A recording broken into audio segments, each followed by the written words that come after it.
What's going on, guys? Welcome to episode 100 of the Tasty Cast, our weekly podcast where we talk about things, react to things, do a bunch of random shit. My name's Seth. I'm Chevy. I'm Cody. I'm Josh.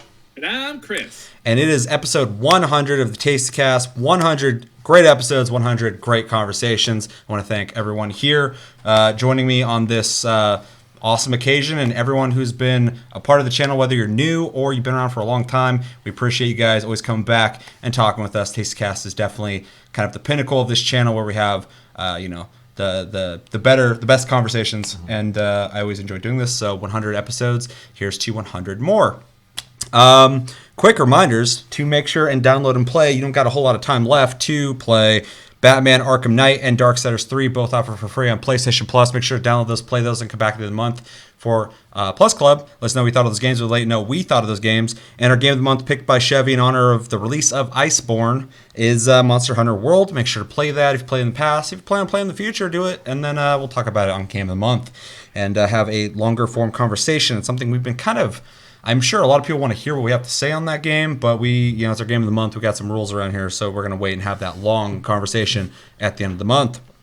We have a Discord link down below. You can talk to us anytime, all the time. And we're on iTunes, Spotify, and other podcast platforms if you prefer to listen to us. So episode 100, very cool. I'm glad I was able to get pretty much everybody that... I was going to say matters. We've had other people on the show. They matter as well. But, main Tasty Crew's here, so happy about that. So we got an interesting topic to talk about. I wanted to have a more conversational episode. But before that, I'd like to talk about what we've been playing. We always start every Tasty Cast with what we've been playing. So, let's do that. Me and Josh have some pretty similar games we've been playing, so I think we should probably start with other people first. Cody, let's start with you. What have you been playing lately? I just beat Red Dead Redemption 2. Yeah, you said that, which is crazy because, for some reason, I assumed you would have already beaten it, but you did just now, so it's fresh. That's a long game. Especially if you It get is a long game with other stuff like hunting or any the legendary animals, anything like that. It's so easy to fucking just go do something else in that game. A good sign that it's a good game if you get distracted in the storyline, which is great. You said something earlier that I really fucking resonated with me. You were like, I felt like I was about to beat it a long time ago, and I felt like that halfway through the game. Yeah. So when I got to the epilogue, I was like, "There's more." I mean, it would have been fine just ending that way, but the fact that they lead it to where they did, I don't want to give spoilers out because it's pretty much that's what the last it's been out longer than a week. You guys should know already. But basically leads up into the first Red Dead Redemption, and which is very cool. I love it. I love the beginning of the story of Red Dead Redemption 2, and I love the end result of it, but I also love the after stories that happen because it starts leading into the stuff we already know and love from the first game, which I thought was really kind of cool. Yeah. That one, I've been playing Iceborne. I actually just got a Sega Genesis Mini. Yeah, so I should have. That's pretty cool. I was just at Best Buy yesterday. I saw it sitting there, and they also have the 6-button Sega controller you can buy for it. And I was like, oh, I want to buy that right now, but I didn't for some reason. That's really weird for me, but I definitely want to pick that up. That's coll. Yeah, it's very cool. How many games does it have? It has 40 games or some shit? 40 plus, I think. Yeah, it's more than any other Mini, I think. Yeah. Yeah, they blew that shit out of the water. Every time it's like, oh, this got added. I'm like... Just add it all, SNES, dude. the Mini had 20. 10. Oh, really? 20 games? I was like, this is over double that? That's fucking wild. Although they did release Star Fox 2 as much as I don't really care after I played it, but I got to play it, and that was always a fabled game I had heard about. Mm-hmm. So having access to that was kind of amazing, I think. But 40 games, definitely up in the ante on what to expect from a Mini. So have you played it? I played a little bit of it. I played Streets of Rage 2. Oh, yeah. And I played Earthworm Jim. All good ones. Which was Man, the first one. I just had to start with those ones. Yeah. So, but it's got a lot. Yeah. No, that's crazy. And the list is one thing they did that PlayStation really that sucks, man. I really wanted that PlayStation Mini, but they really botched that shit. But that Sega, they literally went what games do people love? And then they threw those games on it, which is the way you should go. These are older games, so it's not like we got to restrict the good games, go fucking find them or something like that. They actually offered them, which is the way to go. The thing's actually really exciting. Go fucking find them. Well, that's what they did with the fucking PlayStation. People are like, I want Silent Hill. I want Resident Evil 2. I want Final Fantasy 7. They put Final Fantasy 7 on it. Twisted Metal 2. I want all the good PlayStation games, and they're like, well, we're putting Flash, fucking Jackrabbit Flash, what the fuck it's called, and which is for some reason a game everyone always brings up, but I don't believe anyone actually loves that game. I think they just know it. It's weird. Probably. That game was the only game that I remember that was like, it had big open worlds, and you can just kind of just do stuff in them. Yeah, it would have been kind of wild to see back then, especially before like games like Spyro and shit came out. And that's what drew me to it. Was if I remember, the game played like shit, but oh, dude, I do played remember it. Awful. You're just like jumping around in this big world, and you're like, "Wow, this is kind of neat." It gave me the same feeling that Knights gave me when it first came out for Sega Saturn. Yeah. Yeah, the game was like a revolution when it came just out. Like there's just big worlds you can fly around in, and then even when you lost the power and you're just walking away from the alarm clock, like, this is cool. I'm just running away in this big fucking place. Mm-hmm. Now I got Red Dead Redemption 2, and that feeling's gone. Yeah. Yeah, that's like the pinnacle of like, oh, this is actually another world I'm in. Mm-hmm. So yeah, Sega, which is really cool. Very cool. Like I said, I'm off tomorrow, so I'm definitely gonna dive into it and play it. And you can save, which is it the same with the SNES Mini and stuff like that? Yeah, I think so. They have like a simple system of like, I think you have like 3 save spots or something like that you can do it on, which is like a Nintendo way of doing like what ROMs already kind of do. Yeah. I mean, even I got like the Contra collection, I got a Sega Genesis collection thing, they all save. So it's kind of like something that you would offer on a ROM anyway. So I feel like they kind of have to do it. But it is cool because that's something that, back in the day, they weren't doing yet. And like we all work and shit, we all have lives, so it's a lot easier to go, oh shit, Contra's really hard and I want to save right here. Yeah. So was Mario RPG on the SNES Mini? Yes. It was? Yeah. Fuck, that was a good get. It was a good get. It was. I know, because that was a dope fucking RPG. Yeah. Yeah, I was actually surprised. There's actually quite a bit of RPGs on the Super Nintendo, the mini version. So. Have any Breath of Fires? I don't think so. That's too bad. I kind of miss those games. I'm wondering if they will kind of come out with if they will do like a Dreamcast too. Even though I would fucking love if they did. Yeah. I just don't see them doing it. Yeah, but it's just a little too niche. But it would be very, very cool. I would buy it. I already have a Dreamcast, but I would definitely. You probably already. I would still buy it. Like a little baby mini Dreamcast. I would love to just own that. Even though Sega did recognize that people were, on its 20th anniversary. Yeah. They were saying like, shit, you guys love this system. That's awesome. Yeah. And so I was like, It's really weird how the Dreamcast is like the second most famous Sega console, it seems. Yeah. After the Genesis. Like the Saturn didn't have the same reception. It's so foreign to me. Yeah. I never had one, but when I picked it up, the controller, I was like, what is this? It was really of its time in some ways, but also kind of old school in other ways. So it was in a weird mid-ground before the PS2 came out that really kind of dictated an Xbox the future of gaming, essentially. So, but I loved my Dreamcast. So if they offered anything like that, I would absolutely buy it. Anything else you play? That's pretty much it. Yeah. Where are you at? And obviously, I think everybody's been playing Iceborne a little bit or a lot, so we'll kind of hint a little bit at where we're at, so people can get a fucking sneak peek at Game of the Month. Make sure to come back for that discussion. How far are you into Iceborne? And just overall, just a couple updates on what you're doing in it. I think I just beat Brachydios. Yeah. Which is a very annoying fight. And then I'm kind of at this point where I think looking for the next monster, but I haven't gotten that far yet. But I'm kind of taking my time because it's a lot harder. Master rank is no shit. Like it's pretty hard, but it's fun. So it's just kind of cool to just farm. Yeah, I feel like everyone kind of got that like wake up call. Even people who had been playing a shitload after like I stopped playing were like, oh yeah, Master Rank's like a whole new thing. Yeah, when you beat Bonbaro, you're like, okay, like when you first see him, you're like, this is gonna be intense, and you beat his ass, and then the next one, it ramps up pretty quickly. Yeah, it almost feels like the game restarts, and you gotta start farming again. Like, it's great. Yeah, which when is you go really back cool. and play the base game or any of the base monsters or anything like that, you feel like a god. Oh yeah, high rank. Which is almost nice for me, just because I'm coming back into this like, you know, I haven't played in a long time. So when I played again, I was like, at first I'm like, fuck, I'm so far behind. But then I was like, this is almost like starting again though. So I mean, like I can just start in the Iceborne content and start progressing. So it's really smart the way they made like a legit expansion. It's like a legit fucking expansion, which is really rare nowadays. So yeah, so cool.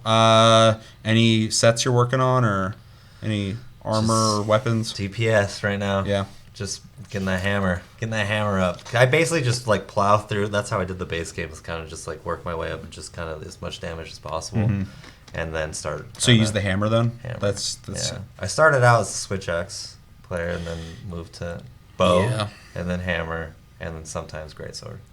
It's really interesting in any of the Monster Hunter games what people typically think they're going to start with, and then when they start dabbling, they move to something else a lot of times because the weapons are so intricate and interesting that it's really easy to go, you know, I didn't think that weapon was going to be like that, but it is, and I actually am clicking with that. The only guns, or the only weapons I don't fuck with are like heavy bow guns and shit, or light bow guns. That's too much for me right now. I don't really know anyone who uses the heavy bow gun. Yeah, that's the cheesing weapon for sure. It's cluster bomb, everything. But I think they fixed that in Iceborne. But I was gonna say what you said kind of resonated with me because I was using the Switch Axe and I was like, yeah, kind of like this, but the monsters are they have such different move sets and stuff like that, and when you have the axe out, you're slow as fuck. Yeah, and like your dodging is different. They changed, and I just couldn't get the hang of it. Yeah. So then I made you fight Baroth with the lance that one night. Oh yeah. And then I was like, that's fucking neat. that was weird. You're like, hey, you should use this weapon on that guy, and I'm like, I don't really want to. You're like, come on, do it. And then I did, and you're watching like, yeah. And you're like, you know what? I think I like this lance. Yeah. And I'm just like, okay, good for you. Go use it. And then I've used the lance for most of the main game, or for all of the main game. I applaud you, sir. And then it's a white man's game. And then I used the hammer, and then I started using the hammer after that. Dude, that's my hammer. And the hammer's fucking so gnarly because like I expected a big slow weapon, but it's one of the strongest weapons and it has fast attacks. You like to jump and stuff. And it still feels pretty slow, but it flows good. Yeah. And then like so now I just stick with lance and hammer, and then I start dabbling the dual blades just because I thought they were neat. It's fun. That's like one of the best like weapons to just, if someone doesn't know what the fuck they're doing, just give them those and just go at it. Yeah. That and like the sword board. Yeah, for sure. Yeah. Just because the concept's pretty fucking straightforward for the most part. But I have played every weapon in the game, or at least tried, and they all have their, you know, you could obviously go through the whole game with each weapon, but it's just it's nice amazing to go back. How many weapons are in those games and how many weapons within each category there are and shit. And like even now, yeah. I mean, it's crazy. That's one of the things I really applaud about that, and not to get into it too much, but is the how viable everything is. Because like some games you get weapons and you're like, fuck all these, you know, they're like a gimmick weapon or they're fucking this or that, so you don't really use them, and then they're just off to the wayside half the time. But in this game, literally, you're right. I can go through with any fucking weapon and kill any fucking monster without it. There are some weapons that are better suited for some monsters, but like Lance isn't good against Lunestra because she puts pools of fire everywhere. Dude, fuck. And fucking and when you have the Lance out, you're slow as fuck. So because you can turtle instead of fucking trying to dodge. So. Yeah. But if you're in fire, you're just taking damage, so it just doesn't work that well. But how every weapon is viable is one of the biggest things that I do applaud them for. Yeah, definitely. While we're on the topic, does anybody want to kind of slightly update where they're at in Iceborne? 5 monsters in. 5 monsters in? Pretty much that's where I'm at. I think I'm about 4 in, so I'm also pretty early. That's great. I need to fucking... We're all in the same fucking spot. Yeah. Doesn't happen often. Yeah, and I'll obviously get into what I've been playing, but one game has consumed a lot of my time, and it's not one of the games that I'm supposed to be playing this month, so which kind of sucks. Had a similar problem.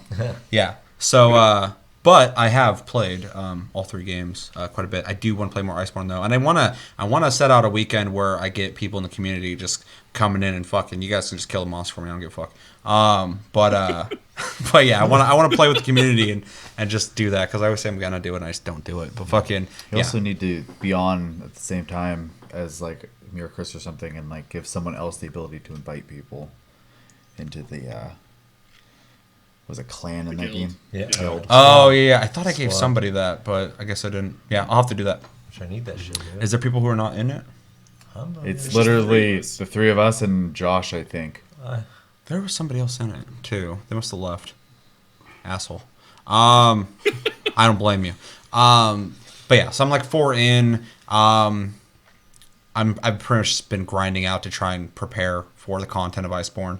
Not playing, for so long. Getting to mostly the all the end content of the core game. Getting thrown back in like this has been really fucking rough for me because it's already more challenging already, and I'm rusty as shit. So, but I definitely want to keep playing. I don't want to say I'm like ready to keep talking about it, but I can't. So that's where I'm at. You said you're about the same. Yeah, Chris helped me fight. I think it's Barioth. Or Barioth. I'm probably fucking up the name, but Tiger thing. it's like a saber tooth with like a bat wing body. Saber-tooth and stuff. snow dragon. Yeah, it's weird looking, but been playing mostly longsword and hunting horn. Those are kind of my main 2. Dude, nice. Yeah, I saw you with the hunting or the horn, and I was like, "What the hell weapon is that?" Like, I'm not used to it still. It's a hammer that buffs. Yeah. I mean, Yeah. its It's damage pretty is sweet. just under the hammers. Yeah. So And it exhausts monsters like a motherfucker. It's great. The only thing that hammer does is break shit off. when you can't do like all the crazy maneuvers you can with the hammer. The hunting horn is very simple. It's just hit, play music. So, but. I'll shaking them girl hips, dog. It depends on what you're fighting, because like if you're fighting something fast, either need a fast weapon to keep up with them, or I like something that hits really hard when I do hit, because then I don't have to worry about getting combos off. Longsword is very combo heavy, so you got to be constantly in there and dodging around, hitting. Though the new moves they added to longsword are great. Like you can just literally nonstop hit now. It's stupid. Yeah, that was one thing that was a really cool surprise was stuff that's already established in the game, having things added to that. I'm just gonna keep it that short. Yeah, all the weapons got something. So Yeah. Yeah, that's as much I'm really going to be able to talk about it. So I think I'm the least far ahead because I thought I was 3, but I think I'm only 2. I haven't faced Bonobo yet, or Bonarbo. that's like one of the first Bonbaro? 2.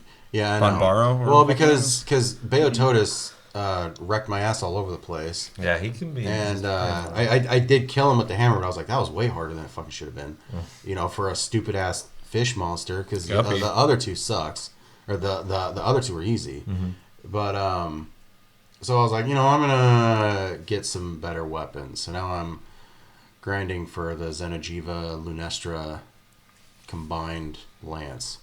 So, because blast is my favorite element. It is. And it has blast on it with like plus 25 affinity, because everything else blast fucking related has negative for some reason.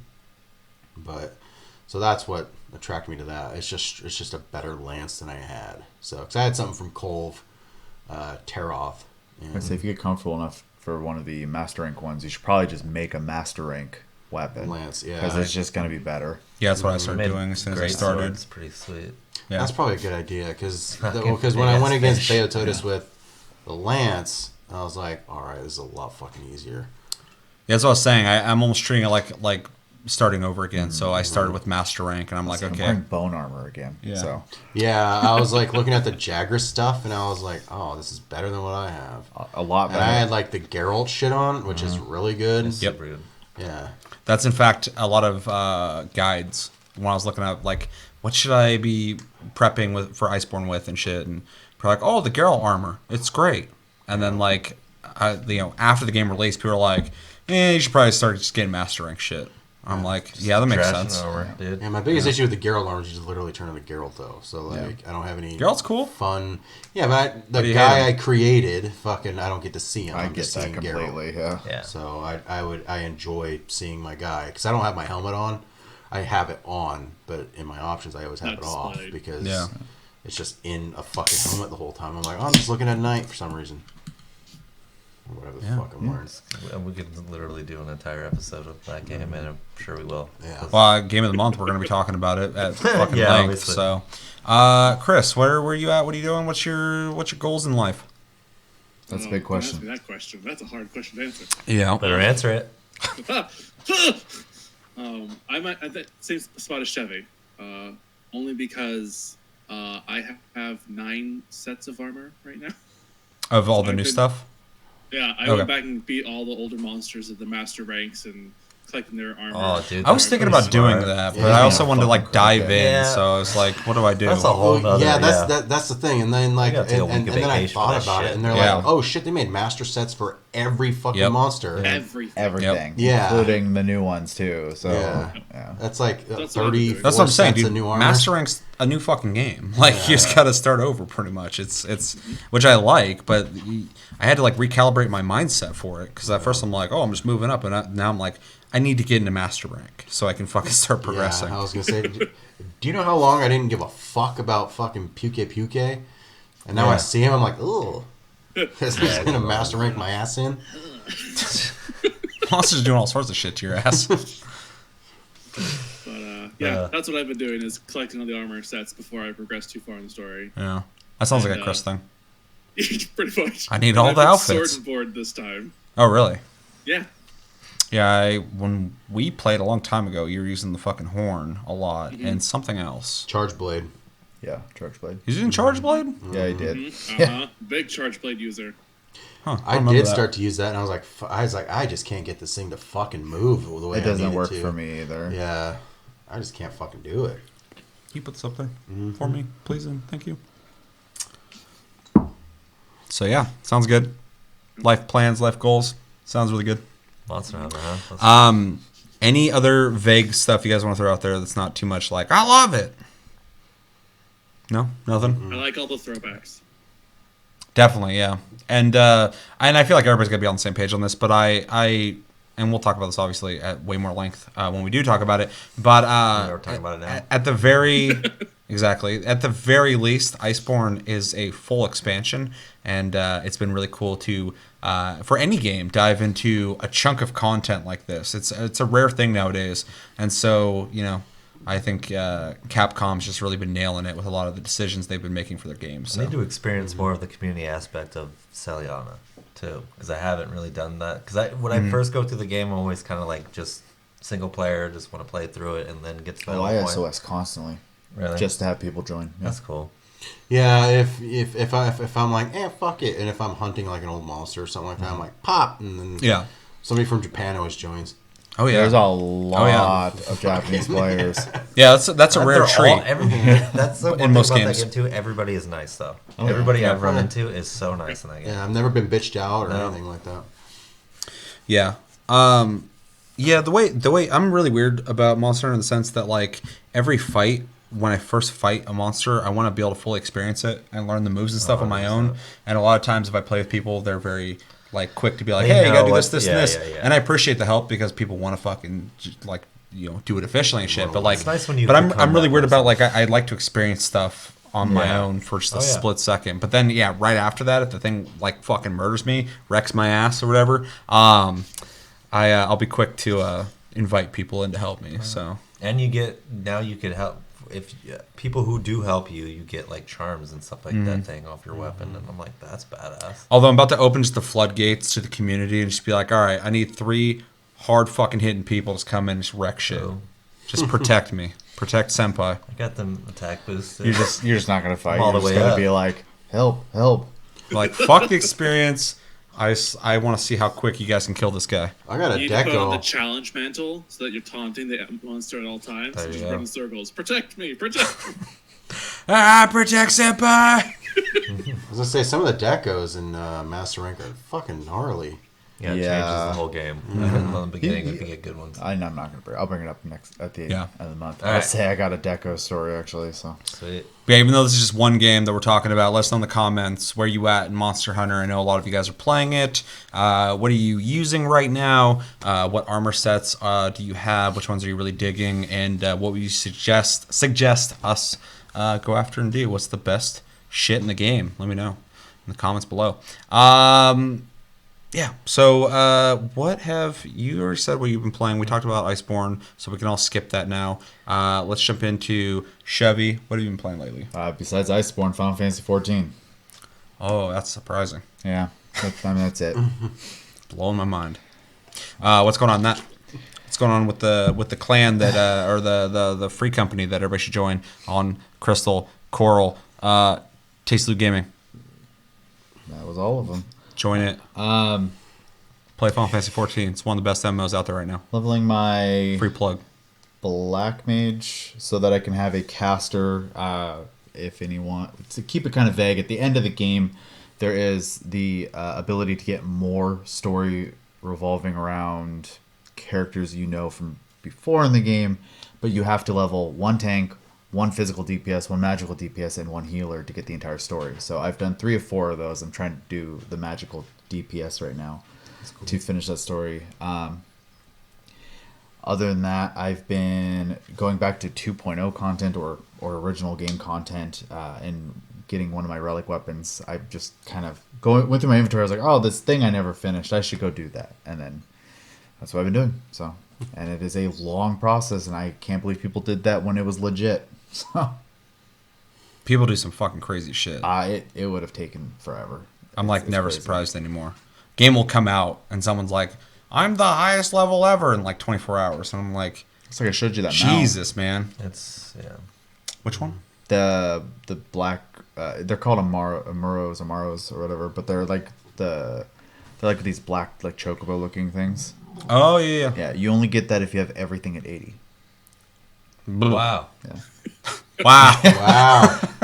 So He's when, done. when you see one of those, you go, oh, you're not leveling anything anymore. Okay. You work from home. Yeah, You make income in ways that I don't.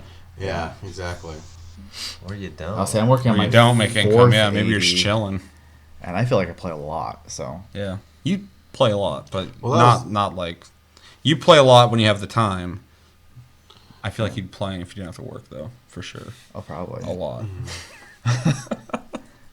Bathroom. I'll say I don't know what they've done since like partway into Stormblood, but I like can't put the damn game down now. So Yeah, you've been fucking... Ever since I, like, forced it onto the community, you've been fucking nonstop going at it. So Yeah. I feel responsible, which is good, because at least you get to fucking enjoy and savor the idea of just, like, playing one game. When you say it's free, it's free to play. No. to 30. Okay, I was gonna say. If you don't that's have an great account, though. I mean, that's fine. If you don't have an account, you can play everything to level 30. Well, that's cool. Yeah. And then after that, you have to start paying for it. So That's a good. Although- that's a really good start. it is. Play that fucking game like you're playing a single-player game that you can play with other people, and play it for the story. Yes. And you will not have the expectations that what might ruin the journey for you. I was at Goodwill the other day and I saw a PC case for Guild Wars 1, and I was like, "Whoa!" Was the game in there? I'm You can't assuming use that- it. CD Yeah. key? Is it gone? Is the server's down? You can't use used MMOs. It's someone else's serial key. That's what I said. Is Yeah. the serial key still in there? Oh, I'm assuming not. Fucking steal it and then goddamn see if it works. I'm not telling Cody to spend money on shit. No, I'm just saying. That's Say that was straight up. I'm you saying with that more Titanfall so. 2. Fuck. Remember you used to just take pictures on packages for Titanfall 2 EXP? Oh yeah, for sure. yeah. I'm not buying Doritos. That's, What are you talking that's about? Doritos being dumb, putting Yeah. the codes on the Oh, they outside. fucking the next game they did that with, they stopped doing it that way. Yeah, I 'Cause of wonder me. Why? They're like, one guy's fucking using all our codes. And I'm like, dude, I play Titanfall. We'd a stop lot. at 7-Eleven just to fucking get those codes. I mean, I'd buy other things. I just wasn't buying Doritos. Yeah. Good for you. Yeah, speaking of playing I like, didn't single use player them all. games, know. with I, a Yeah, story, I still got yeah. those boosters. What's There's, up? I got a shitload. I got like 75 still. Jesus Christ. So if anyone wants to play Titanfall 2, let's do it. I know, guy. What were you gonna say, I was just gonna say, speaking of someone who needs to go through the storyline of the game, like a single player game, Cody? because you're right at the beginning of where all the stories get really good. The game did just get really good, and then I fucking got real good at not playing it, Yeah. which sucks. Damn, Cody looked at me like I was fucking nuts. He's like, I got "What?" bored. Not in a bad way, but In a good how way. I get bored with MMOs. It's not that. He beat Guild Wars 2 though. fault. I did have a level 80 in Guild Wars 2. Yeah, you hit max level. It's funny because you're like right before like the hardest like slog of the game, and then after that, it's completely It streamlined is experience. ruthless. But once you get through it, I'm not gonna fucking downplay it, man. I'm not gonna be like, it's The kind of entire slow. community says it. So, It is. Yeah. Well, Ruthlessly I got into slow. a really weird. Yeah, like I had to get up to a certain level, and I was just in fucking Tower of the Dead for fucking days. Yeah, you shouldn't have to do that. I'm You should just do more dazed, side man. quests. But yeah. Yeah, that's wild. Well, like, and then I was exploring other fucking Jobs. jobs, and shit. That was a fucking Randy Quaid moment. Restart that brain.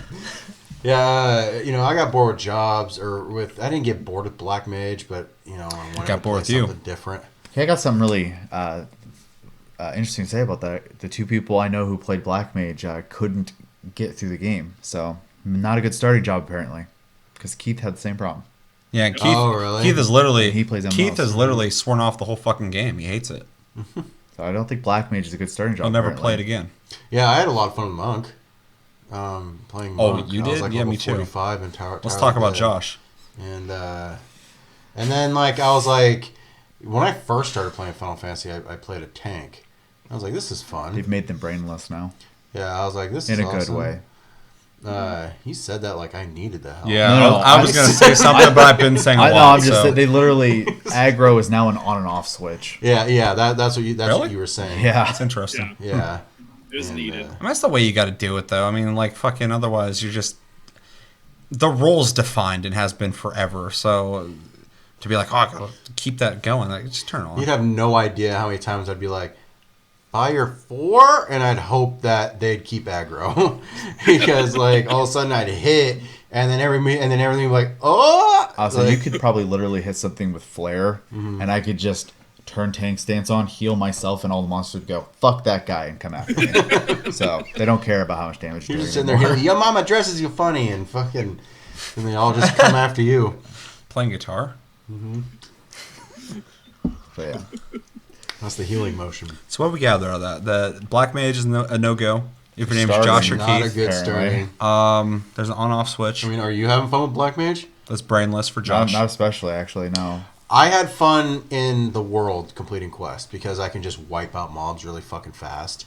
In dungeons, though, it just felt like I was just throwing shit out in the ether. And then I was like, all right, I'm fucking... It's very proc heavy, so that's not really my playstyle.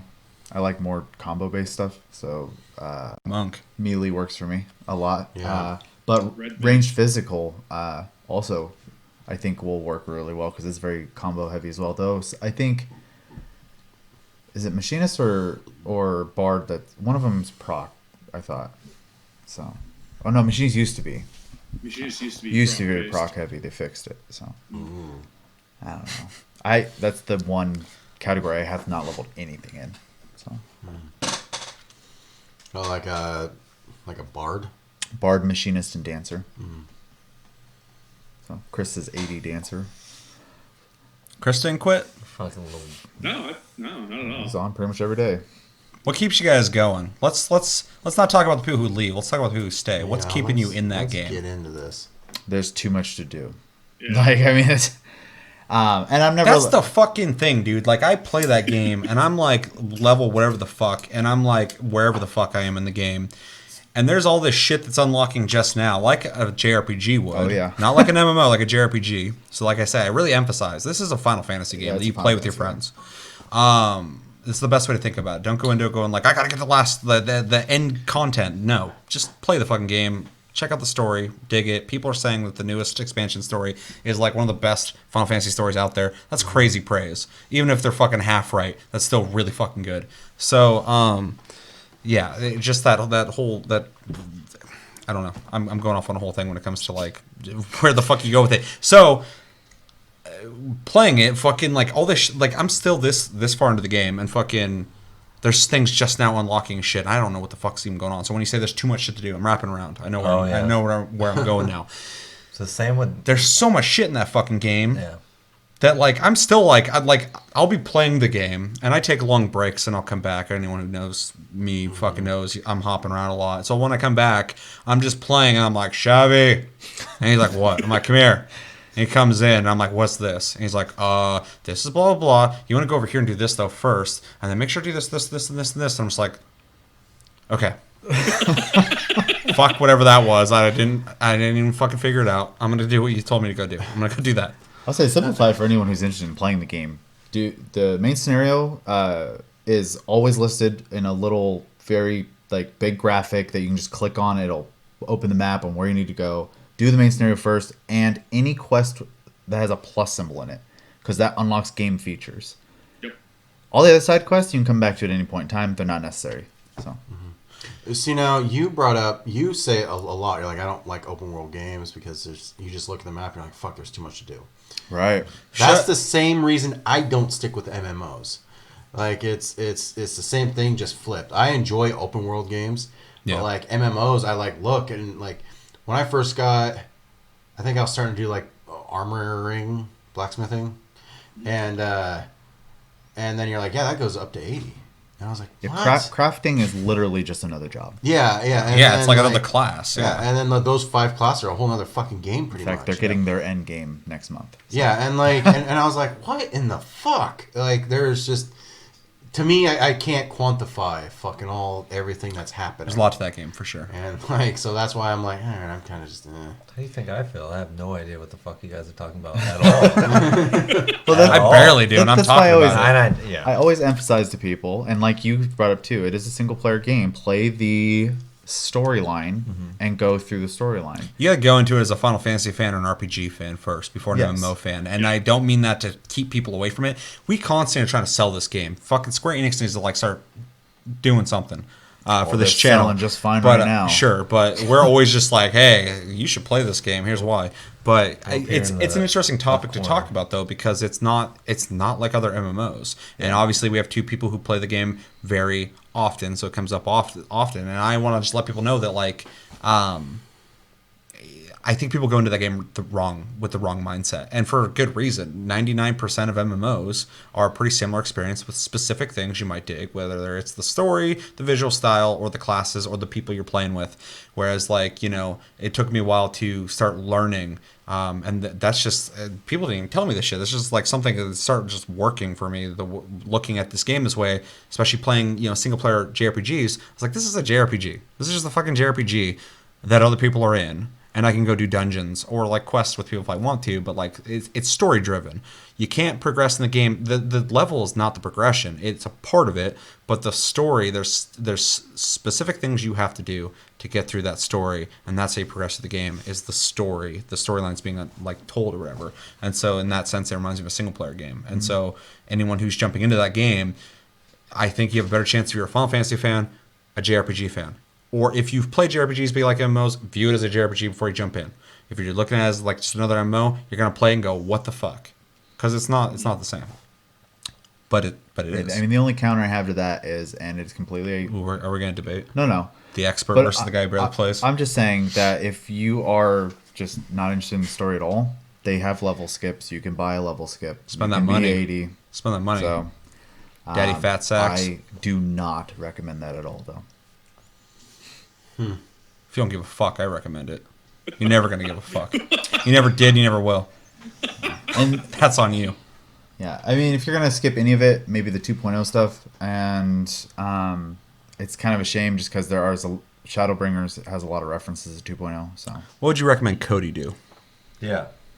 Well, I would say you start with the free trial and try as many jobs as you can, because they're, like I said, you can play literally. You can start and get every single job and every single craft and every single gather to 30 and never pay a dime. What's a good starting class? What are you playing games? Not Black Mage. Yeah, apparently That's not the lag. world ender, dude. That'll make you not. That, play I think the is a game. coincidence, but yeah, it seems. There's to some not be- guy that you don't like. He's like, I really want to play that. Can I play with you guys? Yeah, you can. What should I play? Black Mage. Black Mage is that good? Yeah, it's real good. You're gonna love it. It's And they're great. like, oh man, I hate this game. You're like, oh man, It's you Yoshi gonna- P's you gonna main stop playing? job, and he's the guy who makes the game, so someone likes it. I'm seasoned enough in these type of games where I could find something. So Yeah, but it's do you, not gonna be so you prefer completely- like being up close and fighting? Do you prefer being back and fighting? Do you prefer being supportive? Do you prefer being in charge? Like probably supportive more than supportive, anything. ranged Yeah. physical is probably Just to get one of the my better basics options. of the game. I'll Or say machinist. yeah, right. Machinist. Well, they're more the damage dealer one. I'd say I like, dancer I like or the new bard. machinist. Okay. It's cool. Yeah. It's a way better system than the But last yeah. one. The only problem with that is starting off, he doesn't get to just play machinist or dancer Yeah. because those are expansion jobs. Yeah, you so gotta get to that. have to play bard. Yeah. And bard's in a weird place right now. It's not that it's bad. You It's play just Bard? that the other two are more fun. Well, Bart's the middle of the road of the ranged DPS. It's machinist does the most damage of ranged melee DPS. Dancer does the least amount of damage and provides the most support buffs, and Bard is just kind of like in the middle. There's Yeah. a little bit of both. A lot of people jump ship though because the aspects they wanted of that are in the other two jobs now. So Yeah. Anyway. So yeah, I'd say that. Or most people like Dragoon. Like it's just a fun job to play. So almost everyone I've ever talked to who tries Dragoon, they're like, "Oh, this is fun." I mean, even like community member Psycho started playing Dragoon and he just leveled it all of a sudden. Yeah, all the way Psycho's up. one of those guys who got like 80 everything. No, but in every game. he definitely has everything up here though. When like if I forget something in the game, he's like, "Oh, it's right here." I'm like, "Why do you know that?" So, but yeah, I'd say Dragoon or Bard starting off then. Okay. So Dragoon's not very supporty, but it's fun. That's just what we need. More DPS in the game. I'll do it. I I'll don't do think DPS. Cody would appreciate the stress of tanking or healing to start off with. So. Yeah, just trial by fire. Okay, when I did the what's her face boss fight in at E3, what's her face? Oh, Titania. Titania. Titania, yeah. They Threw some random people who not only have never played MMOs before, but were not interested in playing healer or tank. They put them into those positions, and they're like, "You should do it." And they're like, okay," and it was awful. We never had a chance ever. Yeah. It never was ever gonna happen. That we got fucking murdered. So, You got yeah. murdered to such happy music too.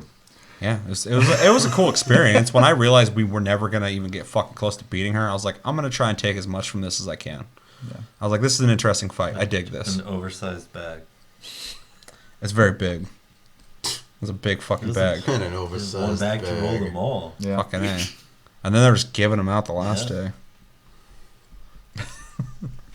All right. Anything else on Final Fantasy 14? Chris, do you have anything? You've been playing that. I've been doing the same thing as Chevy. We kind of just are like in cahoots with what games we've been playing this month. It seems. If you were gonna try and get Josh to come back and play Final Fantasy 14, what do you think he should play? Honestly, I think he could. Sorry, I don't mean to take Chevy's that ready from to you, go. but I think he could retry tank at this point. To be I honest, think he would like Warrior. yeah. Warriors. Where was a two-handed class, right? Yeah, The two-handed axe. axe. Yeah, they have the berserker style one. That's who I played when I first played Did you play on PC or PS4? PC. Although as far as tanks go, I think they're not the highest rated endgame tank, but like Okay, no, all the tanks are really even. People are just bitching no. because they do. warriors aren't the top DPS of the tanks right now.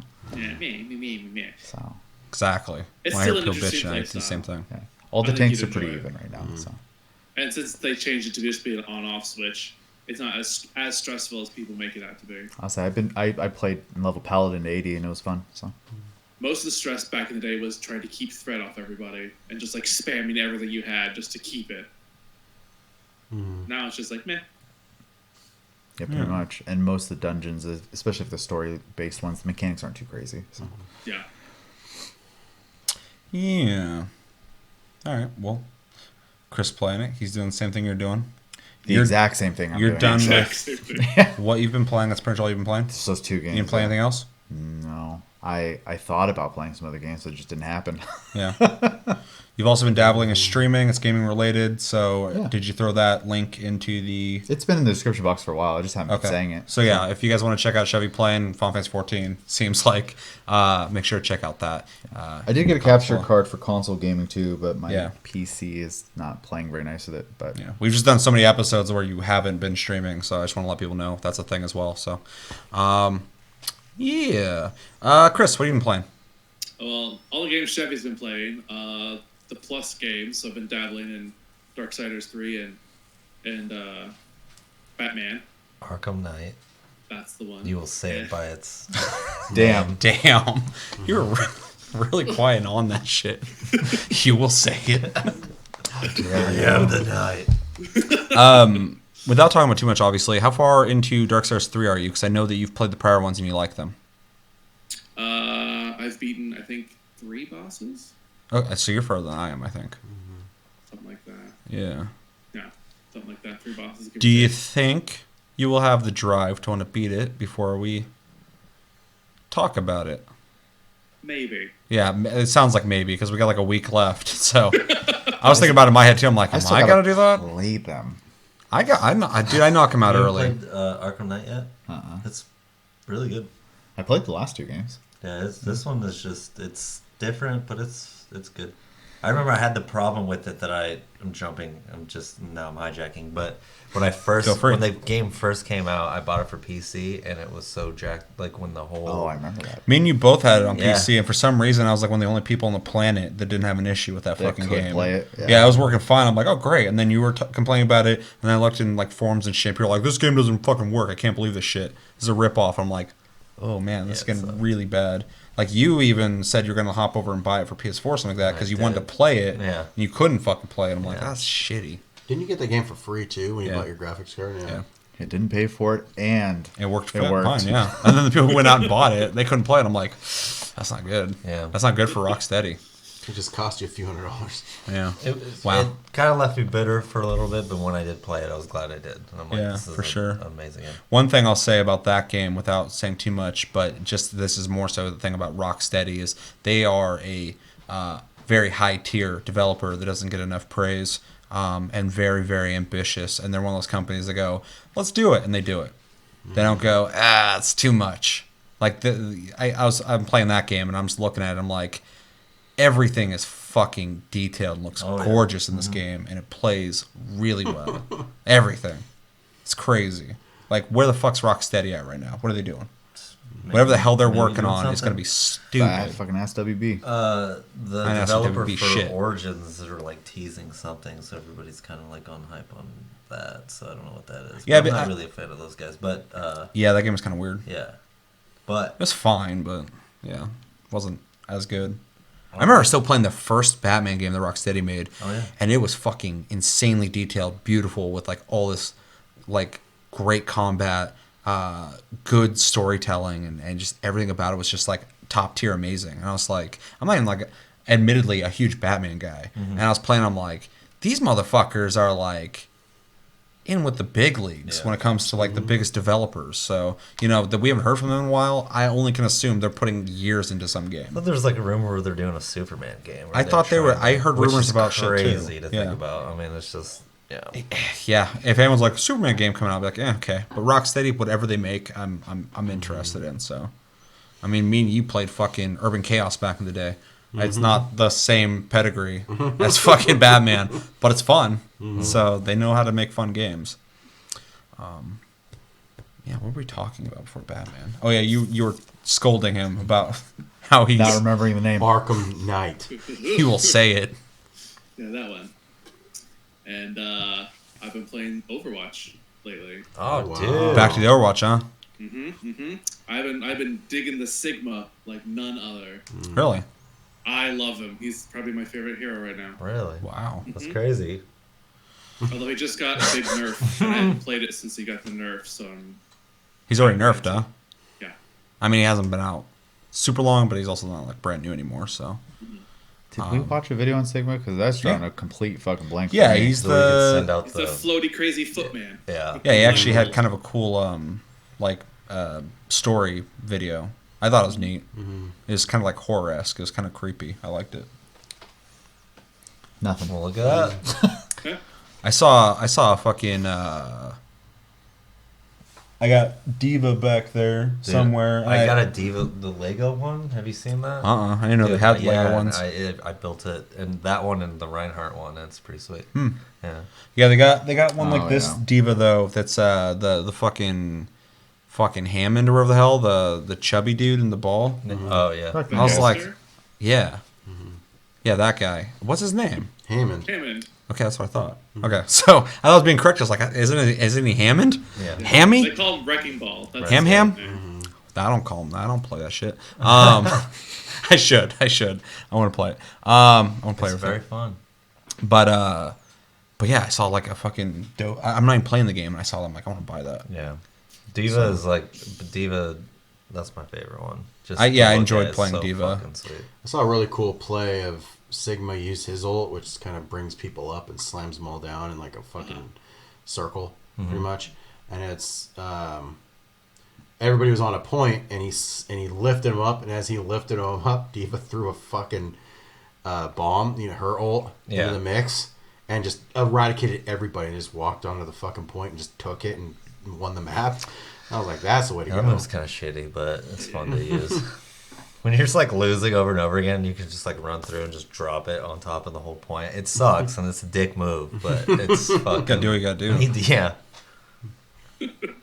Gotta take that point. I've seen Diva shoot it into a corner by like accident, and I watched Reinhardt run up and just shield against it, and it just protected, like it wiped the shield out, but it protected everybody behind him. So he just saved the whole team just by fucking. But that's what got me into the game is Reinhardt, which is like pretty. I mean, it's pretty basic, but that's when you can kind of like hold everybody, like be the person leading everybody on and kind of holding point. Feel like a badass. Yeah, he definitely has. There's a vibe to him when you play him that you feel he like feels like protector or whatever. So when he plays role correctly, it does feel like that. If you don't, they will let you know. Yeah, in games like that for sure, dude. Like They fucking. will let you know. It's like if you play a MOBA, dude, and you do one thing wrong. You don't go to the right Oh, spot dude, in the they're right amount of fucking- seconds. Kill They're like, yourself.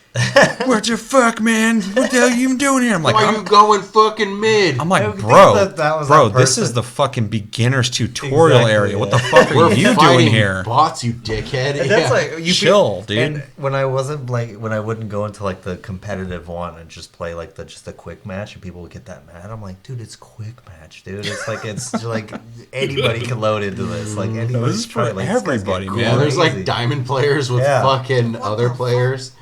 Yeah, so What the hell are you doing? yeah, those guys fucking Scaring piss me off the community. That's one. Yeah, Yeah. shrinking that community. That's what they're doing. Only elite players only. Well, the 100 of you can enjoy the game, I guess, until they shut the server off. Right. So you're enjoying Sigma? I almost said Sigmund Freud. Sigmund. Yeah. Um, There's a big nerf / buff to some characters that's causing some controversy in the community, though. I love Sombra's- controversy. Sombra can hack everybody, right? But when she hacks Sigma, his shield now disappears. Whereas, like, every other character who can deploy or create terrain or create items in the game, if they get hacked, their things don't go away. So, like, Mei has an ice wall. If she gets hacked, it doesn't go away. Symmetra's turrets and teleporter don't disappear when she's hacked. So they want his thing to stay. Yeah, well, like, it used to be, like, if you deployed it, you got hacked, you couldn't redeploy it. You couldn't reshift Oh, okay. where you were. That's a big thing about his gameplay, is like shifting where your shield is to prevent the damage. And hacking him makes it so that the shield is stuck wherever it was. But now it just goes away entirely. And it's just like a band-aid fix on a bigger issue. Like, they're not diving deeper into like how to fix the overall gameplay, it feels like. Yeah. I would hate to be them. Every time you release something, and you're already melting your brain trying to make sure everything works. Then you release it and something doesn't work correct, and you're going to hear about it for sure. Yeah. And then you got to fix that shit. And when you make a fix, there's going to be people who are like, okay, cool. And then people are going to be like, fuck this. What are you doing? And then you're going to work on that, and they're like, it should be like this. And like, even if they're right or wrong, I'm not even saying the community's right or wrong in these situations, but like, that's what you're up against every time you release everything. And so you're making a game you're super passionate about. You're excited to share it, but are you 100% excited? Because everything you release is going to be held under really fucking extreme scrutiny. I mean, I guess that shows how much people love the game. So in a way, it's kind of a compliment. But at the same time, a lot of it'd be competitive games like that. fucking stressful as hell. That's crazy, yeah. Especially in a game that's that like rule oriented. Oh, yeah. All the characters fit a specific role. Whereas like, you know, a game like Call of Duty or Battlefield, one of the guns just kills way too fucking quick. They can go, okay, let's tweak the number real quick. Whereas like they don't got to be like, this character needs to be rethought, essentially. Right. So Yeah, because then and they've already done like complete rethinks of characters, so yeah. Yep. they're not above that. Yeah, so that would just be. I do not envy any of them, aside from maybe their paychecks. But I hear some of these guys don't make very good money in that industry, which is fucking crazy. So, especially with the amount of money the games make. Yeah. Anything else on Overwatch? Huh? Sigmund Freud, Hammy. Sigma. Yeah. Sigma. No. Sigma Ligma. Any word on any new characters? There is a theory that there's going to be a new character that's like something to do with underwater. Like there's supposedly an underwater map that's coming out. That's Aquaman. hinting at a new character. Some people are hoping for another healer, from what I understand. Yeah. I was gonna say they're like after the first like 3 characters showed up, like that attack is either attack or defense. One of them got really big, and I'm like, add something else, motherfuckers, because like support. I don't think got one until Baptiste, right? Mm-hmm. So I like, forgot about Moira. that dude. They had Moira. Yeah. or yeah, Moira.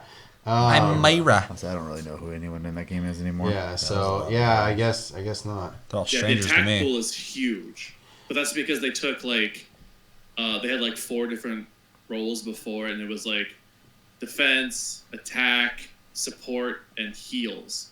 And they threw a bunch of the support characters into the attack, so like Symmetra and Torbjorn used to be like a support style character, if I remember right, and they just threw them all into attack. So the attack pool is really big. No, That was my shit the last time I was playing. he it. got Really? he got a rework. Yeah, he did. I heard Jargon. about that, yeah. Jarvis. That's scary. Torbjorn! Torbjorn, He's yelling at somebody across the room. Swedish boy. Just happened to walk in the room. Same name. Common. But yeah, Yeah. there's always theories about what characters are coming out next. Yeah. And there'll be like 10 of them, and then one of them's right. And everybody's like, we all knew it. And it's We like, knew it. We were right the whole time. yeah, exactly. Anything else? No. They just have an event going on right now. You can earn a Lego Bastion skin. What? That's pretty Yeah. cool. Like a brick Bastion, but That it's was the other Legos. one I wanted to get was Bastion 2, was the Lego one. The Diva? be That cool. shit was... that was a lot of pieces. That shit was It frustrating. would have to be, Yeah. with how intricate that design is. And like the lasers are like little green, like little, the green pieces, light pieces. Oh, yeah. I know what you're Shit talking about. all the time. Yeah, I didn't even know they did that. That's pretty cool. There's so many fucking Lego Properties. properties. Yeah, yeah. They have a Stranger Things Lego set. Yeah. Just Stranger saying. Things. Yeah. Stranger. We Got were in. Flintstones on Okay, this is long form, obviously, show and conversation. Obviously, is It's Tasty Cast. It's Tasty Cast for sure. So, just real quick, I want to say we went into, and he was also kind of commenting on this today. So it's kind of, I guess, all over the place. GameStop is closing like 200 stores, I think, which is fucking crazy. He said he's talking to someone who worked at GameStop. He brought that up, and they're like, "That's not happening." And he's Yeah, like, I "Yeah, was it literally is." We talked to that dude at E3 in the bar. That was awkward. Yeah, It we were was talking to so some awkward. like he like gave us his business. he was card. at E3 That because shit was he weird. was like higher up at GameStop, and like the whole time I was just like, they were having a pretty good conversation. The whole time I was like, I just wanted to ask. I was like, right next to the guy. So how's that company coming along though? Well, and then But- they act like a bunch of mid management, so that he might have Maybe he's- yeah, maybe he's he might have gone. been gone. Shit. But yeah. So I was in the GameStop and they just announced it like a couple days ago, and I was like, man, that really sucks about about those 200 stores. And she's like, the what? I'm like, the 200 stores of GameStop that are closing, and she's like, oh, I don't know anything about that. I mean, we would know. I haven't heard anything. Your And store's I was about to like- go under. Like someone I was like, listening in. what? Like, what? Yeah, like, and like I don't know if they're setting out that fucking propaganda or what. Like, Yeah, they're like, everything's fine. Yeah, Don't worry about everything's it. great, The news everything's great. likes to make up things. It's Yeah. fake news. yeah, just Huge. Yeah, I was just like, what the hell is going on here? It's bigly It's news. either that or she was just very ill-informed. Or she's there. Or she's not allowed to say anything. Yeah. Or they told her, hey, this shit's closing down soon. She's like, no, it's not. It's like my friend Josh is asking about this. Everything's this fine. Don't tell him anything. I ain't her friend. I ain't your friend, friendo. So anyway, that was kind of interesting. But the only reason I bring it up is because today we were at the mall and we went into GameStop, and you said Stranger Things. Well, I said Stranger Things. You said Stranger Things. But fucking, there's a lot of Stranger Things shit sure. everywhere. We went in there though. That place fucking has one small wall with used games on it. The rest of it's all toys, shirts, Board games. board games, Funko Pop. a fucking PlayStation glow like fucking light that I was gonna buy for the set, but then I knew people were gonna be like, "You're a PlayStation fanboy." I was like, I don't want to divide the I don't community. want that. Yeah, see, it's there. Yeah, it's just a circle X triangle. Yeah, and it was cool. I was gonna buy it, but cross. Sweet. someone's gonna climb my ass. Wow. You can get that, and then you can get a Xbox One. Well, I was looking at the Yeah. Xbox One, but it looked like garbage. Not anything against Xbox, just the light itself was shitty. I was like, if I find a better one, I'd buy it. I don't give Very a fuck. chintzy. Yeah. But that's GameStop's fault, not fucking Microsoft. Sure. They're going under for a reason. Anyway, but it was just so bizarre because, I grew up watching the rise of GameStop, and then now like I walk in and it's not even like they're morphing the store into something else. It doesn't even know what it is. I just walked in there and I was like, you're just trying to sell. It felt like a fucking garage sale when I walked in there. Yeah. It was bizarre. There's weird shit on the shelves. I was like, what's this? So much Goku shit. There's so much Dragon Ball Z stuff. A lot of Dragon Ball Z stuff. I literally. It's like a surefire bet you're gonna sell something, I guess. With My Dragon Ball Z? girlfriend, I was like, said something about going in the GameStop, and and I thought about it for a second, and I was like, I really don't want to go in there, so I just forgot about it. But she's like, oh, what do you want to go in the GameStop? And I'm like, she's like, let's just go in real quick. And I'm like, literally, it's like the last place I want to go to for video games. Oh yeah. I'm like Best thinking Buy's about a it that bigger way. 'Cause section. I think about it, I'm like, I get excited when I'm like, I want to buy a new game, I want to do this, but I can go anywhere and do that. Yeah. And to go to GameStop is literally like the last like place that I want to go. It's buy a video eerie in game. there. It's weird Yeah. because I'm like, they're gonna fucking ask me to sign up for something. They're gonna want me to become a game member, and I know I can say no, but it drives me nuts every single time. Don't want to fucking Every have to keep saying that every shit. time that I walk in there, and even if I'm getting like some used game for somebody or something like that, Yeah. they're always like, "Are you a member?" I was like, "Yeah, I was like 3 years ago." And they're like, "Well, it looks might like still you be." could have saved Yeah. $70 if you." I was like, I would have spent more than $70 just fucking signing up for your bullshit. So no, Should have told him this is why there will be no members soon. Yeah. Is this bullshit? you're about to get fucking promoted to customer. In all fairness, it's not like they're making the decision to act like yeah. that. Sure. No, Sure. that's true. They're just people working. Yeah, So- and again, yeah, we always talk about this. We don't want to see anybody lose their jobs, stuff like that. 100%. So more so, just kind of making fun of a company we don't like, and made some really bad decisions. But it's just more so the reason I even bring it up The one I used to work is for. it's just kind of it was an institution at one point when it came to gaming. Oh, dude. Yeah. GameStop was like the place to buy games, and we all know it's going under, or it's gonna have to find a new niche to stay afloat. Whatever that is will not be what we were used to. But just going in there was really kind of a shock to me because, like I said, it wasn't even like I remember for a little bit they were like trying to sell phones and stuff, but they sold a bunch of gaming shit. I was like, okay, so they're trying to get into like hardware sales and stuff like that. And then I walked in there today, and it was so random what they had on the shelves. It's like they are literally trying to sell you anything they can. I don't know why they don't just take the approach that what's that other place there in the mall where you can like rent a booth for a Live. little bit. Yeah, or Dude, they there's one do in Shelton. That's system repair. GameStop.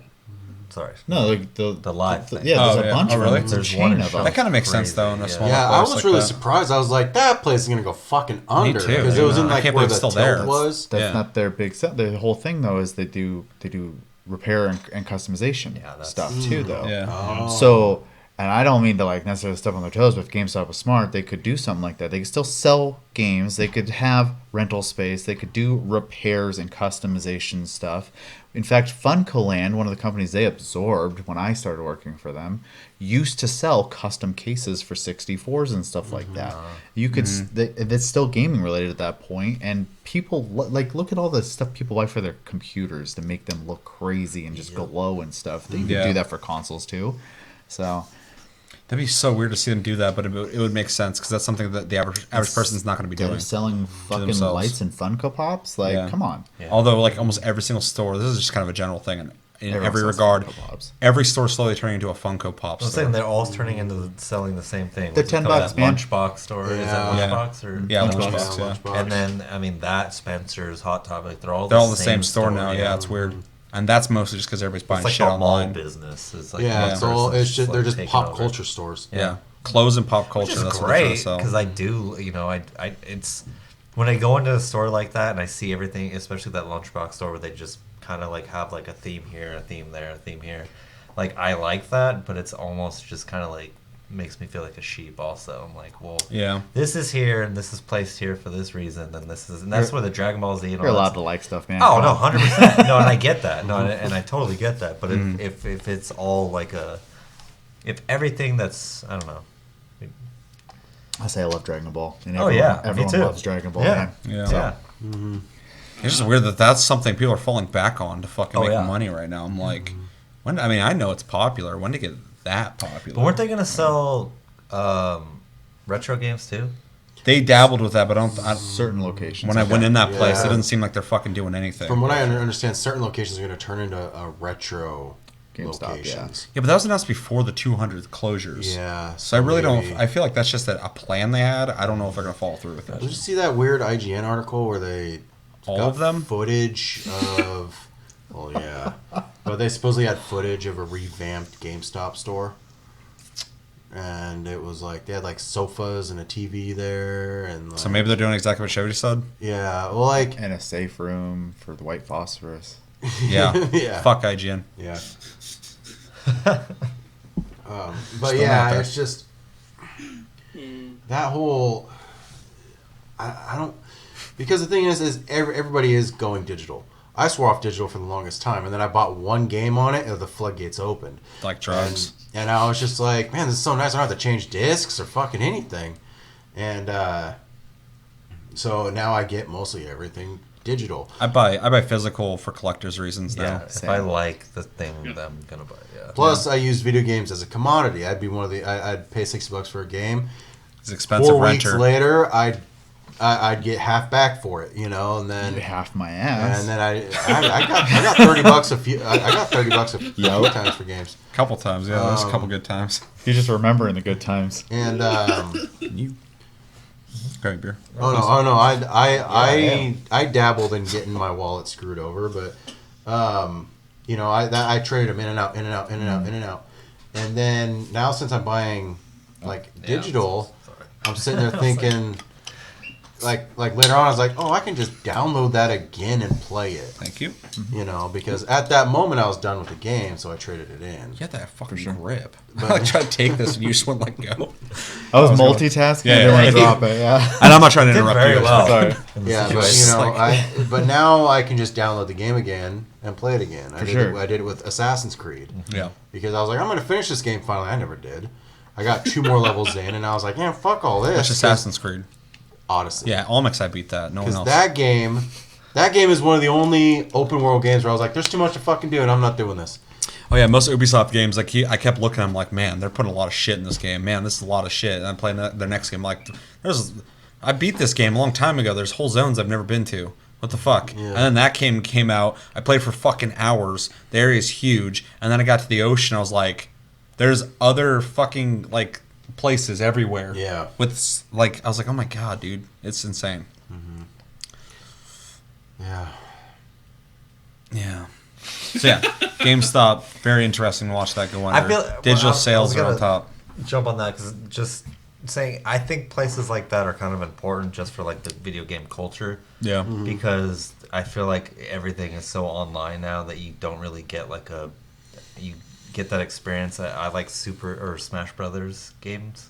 That one's pretty cool. Like I know that they sell retro stuff most of the time, but I think those, if they were to reinvent themselves and not have so much of it be like a cash grab, basically, that would be cool. I feel like those kind of places, the live place and stuff like that, I feel like those places need to. Well, for the longest time, I'd look at those live places, and there's people that tried to do that before and they like failed. But those are. But it's like the evolution of the arcade. But one thing that is something that I definitely was not thinking about when I thought about that is the community aspect. The same as like MMOs. People are going to go there. They're going to meet other people. They're going to want to hang out with them in that kind of area. Yeah. Have that. It's just like people who go to like Gabby's or something, and they go there to play board games or tabletop stuff like that. They're still coming back. They might spend money, they might not, or whatever. But they're still, and I'm sure you got to spend money at that live place, or whatever. Yeah. But like, you get what I'm saying. Like that will keep people and customers there, and I think that's actually that's a community I'm not a part of outside of the gaming community. But it's important because without those physical establishments, you are losing out on walking into a place and running into people and going like, oh, hey, you're playing that too? Or like, oh, I it's all online. And we all know online's a pretty fucked up place most of the time. People are just complaining. So it is, in my opinion, kind of cool that I can see the appeal for certain people outside of even like, whatever reason you're going there for, whether it is the community aspect or it's just money-wise makes more sense to do it that way or whatever. And then competition shit, I'm sure those places do tournaments. Makes complete sense that people would want to go there and participate in that. Let's say events, especially if they do start doing the gameplay thing and the hangouts or whatever, making more community oriented. Having events keeps people coming. It's one thing that GameStop has the money right now to start doing that. Speaking of like, to use Gabby's as an example, it's a comic book store in our state. She does events nonstop. All the time. And every time it's I walk always in a there. family feeling. Well, when that you go place there, is, too, I so. almost never go in there. When I do go in there, everyone's so welcoming. It's crazy. So, I mean, that's such a vital part of running that business, but also being a part of the community as a business. Yeah, and I think that's why that place is surviving so well. Like, they just did an add-on. They added a whole second floor to the fucking place. Crazy. And, like, She does free lunches for people who can't, like, their families can't afford to give their kids school lunches and stuff. She'll do programs and stuff like that. So she's very involved with, outside of just comic books and tabletop games, she's is involved with the community just in general. So shout out to Gabby's. Yeah. Olympic If you're Cards and Comics. You're ever in Lacey, Washington. Yeah. Good job. Check her out. She's Good awesome. job, Gabby. But, she's dope. And she's always there job. too. It's not just like a blind face company. She is there 24/7. Yeah, I've never not seen her there. She's usually the one that asks me if I need help. I assume she lived there or something. She remembers. Okay, so fun little does, on quick the second story. floor. Not to hijack anything, but the We're very going first at it. time I So got we're off rails the anyways. very first We out here time now. I got Dungeons and Dragons dice Yeah. was from Gabby in the Lacey Mall.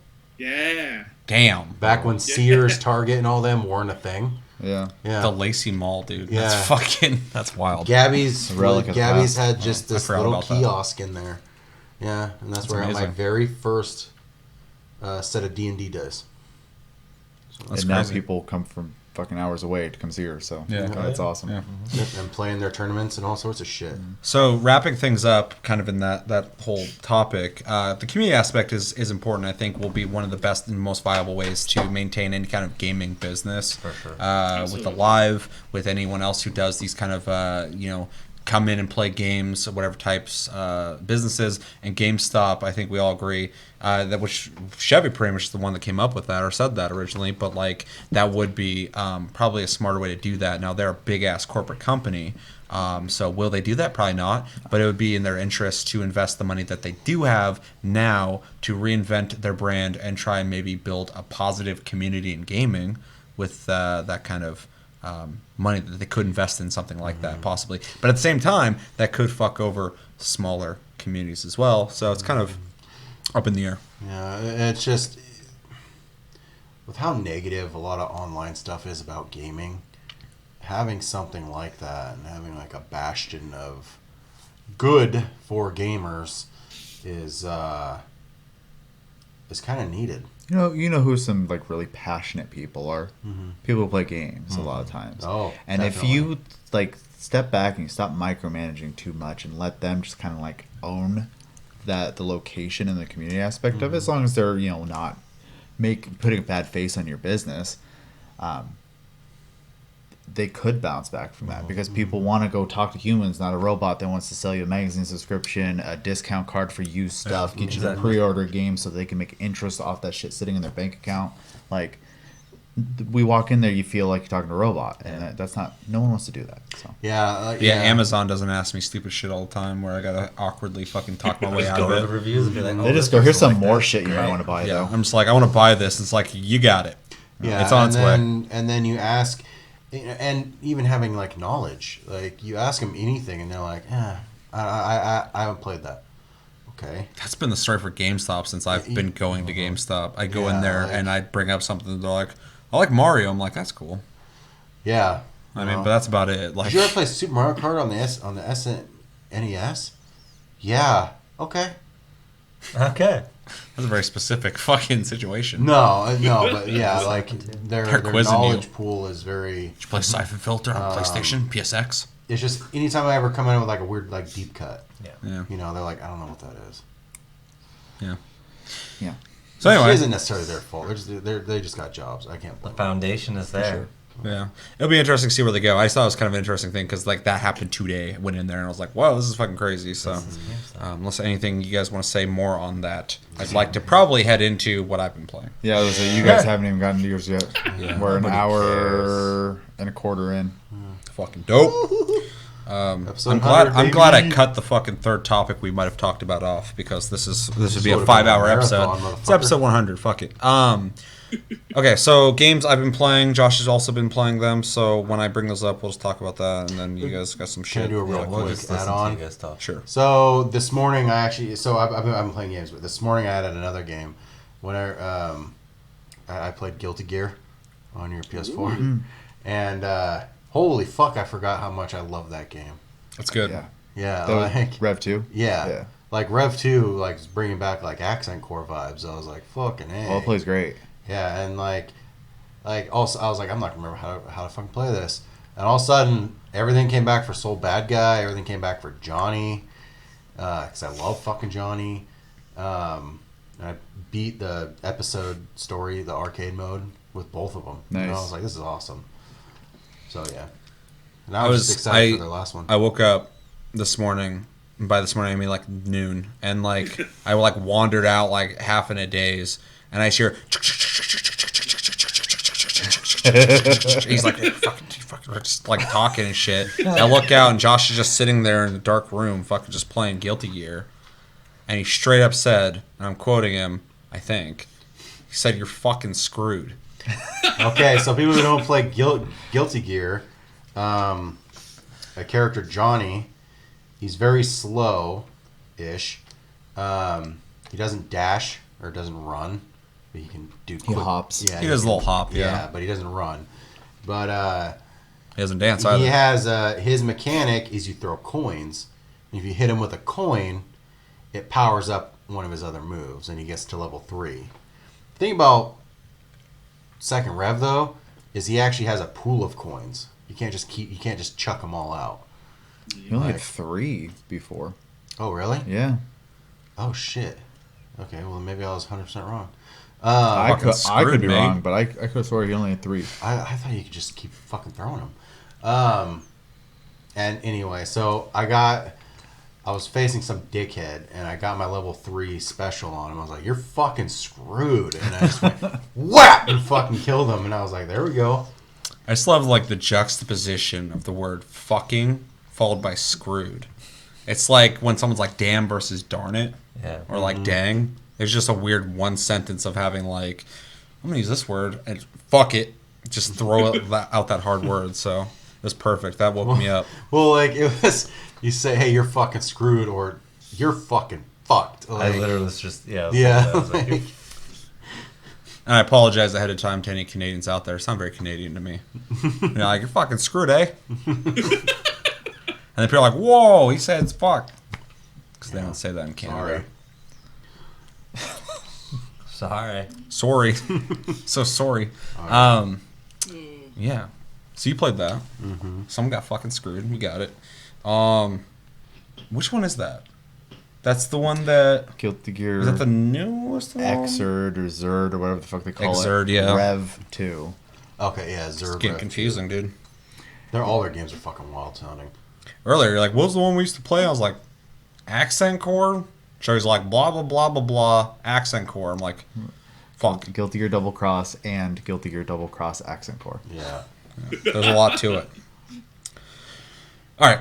Games I've been playing. So, ones that I'm going to be reserving for later will be Monster Hunter Iceborne. We already talked about that a little bit, but we will be talking about that for Game of the Month, so make sure to come back for that long conversation where we will be talking in detail about that. Also, the other two games I have played recently is Batman Arkham Knight and Darksiders 3, which we will be also talking about in great detail. All I can say so far is this month is full of long games that are all pretty well made, to very well made, and have a lot to do in them. So it's been very crazy. On top of that, I have also been dabbling in Call of Duty Modern Warfare Beta, which has happened this weekend and last weekend. So I've been playing quite a bit.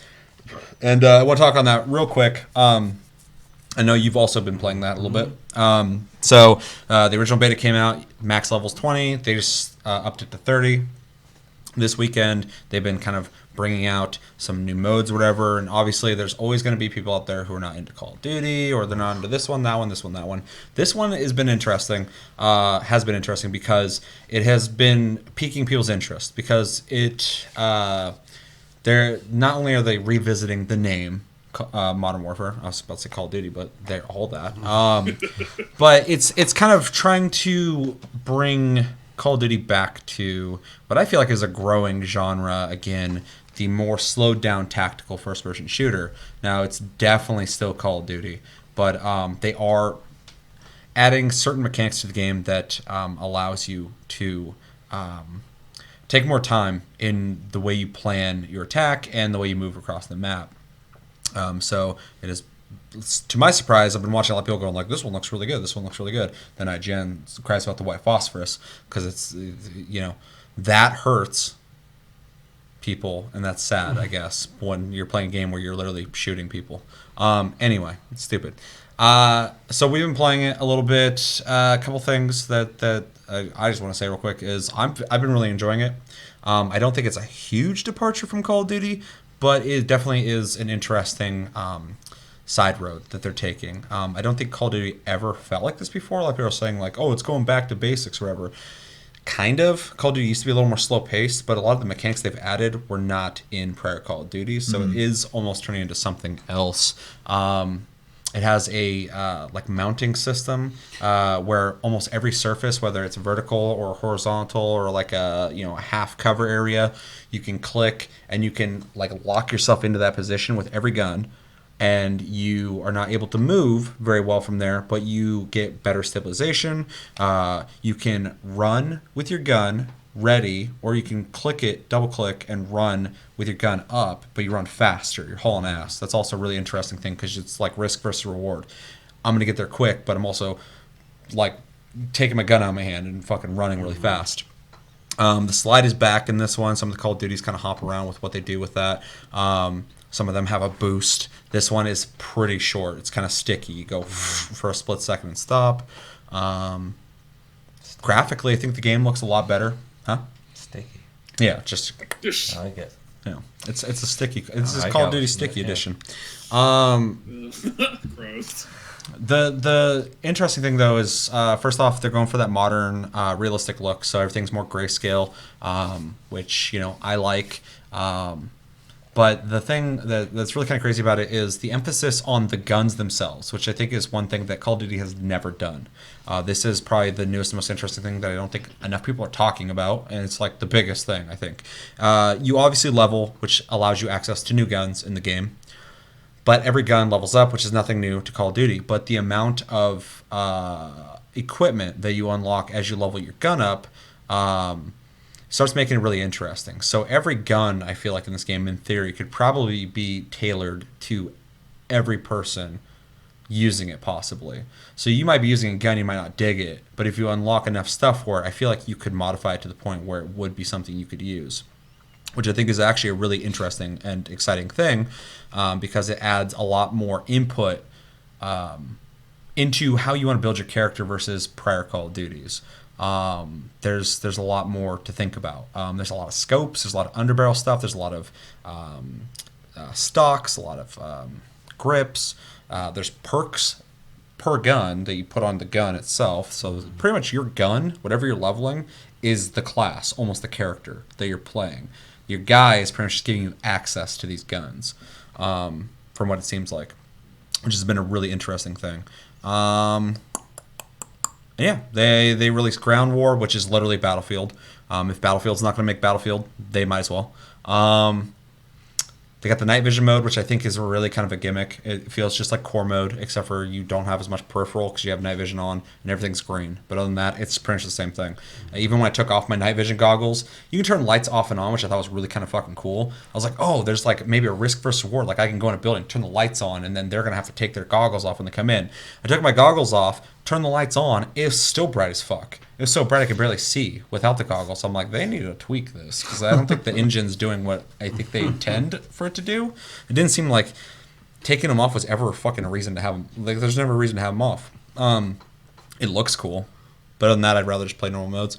The realism mode's really interesting. It's not quite hardcore mode, but they get rid of the HUD. They also get rid of hit markers, which I think is really cool because I'm a really big tac shooter guy. So the idea of shooting a dude not knowing if he went down unless I visually see it is really enticing. And you could shoot someone, they could run on a corner, you don't know what happened to them. So there's an element of like tactical awareness. It makes you, the game is constantly making you have to think more about every second than how many kills can I get in this life before I die and respawn instantly, which has been something that I think Call of Duty has definitely been stuck in for years.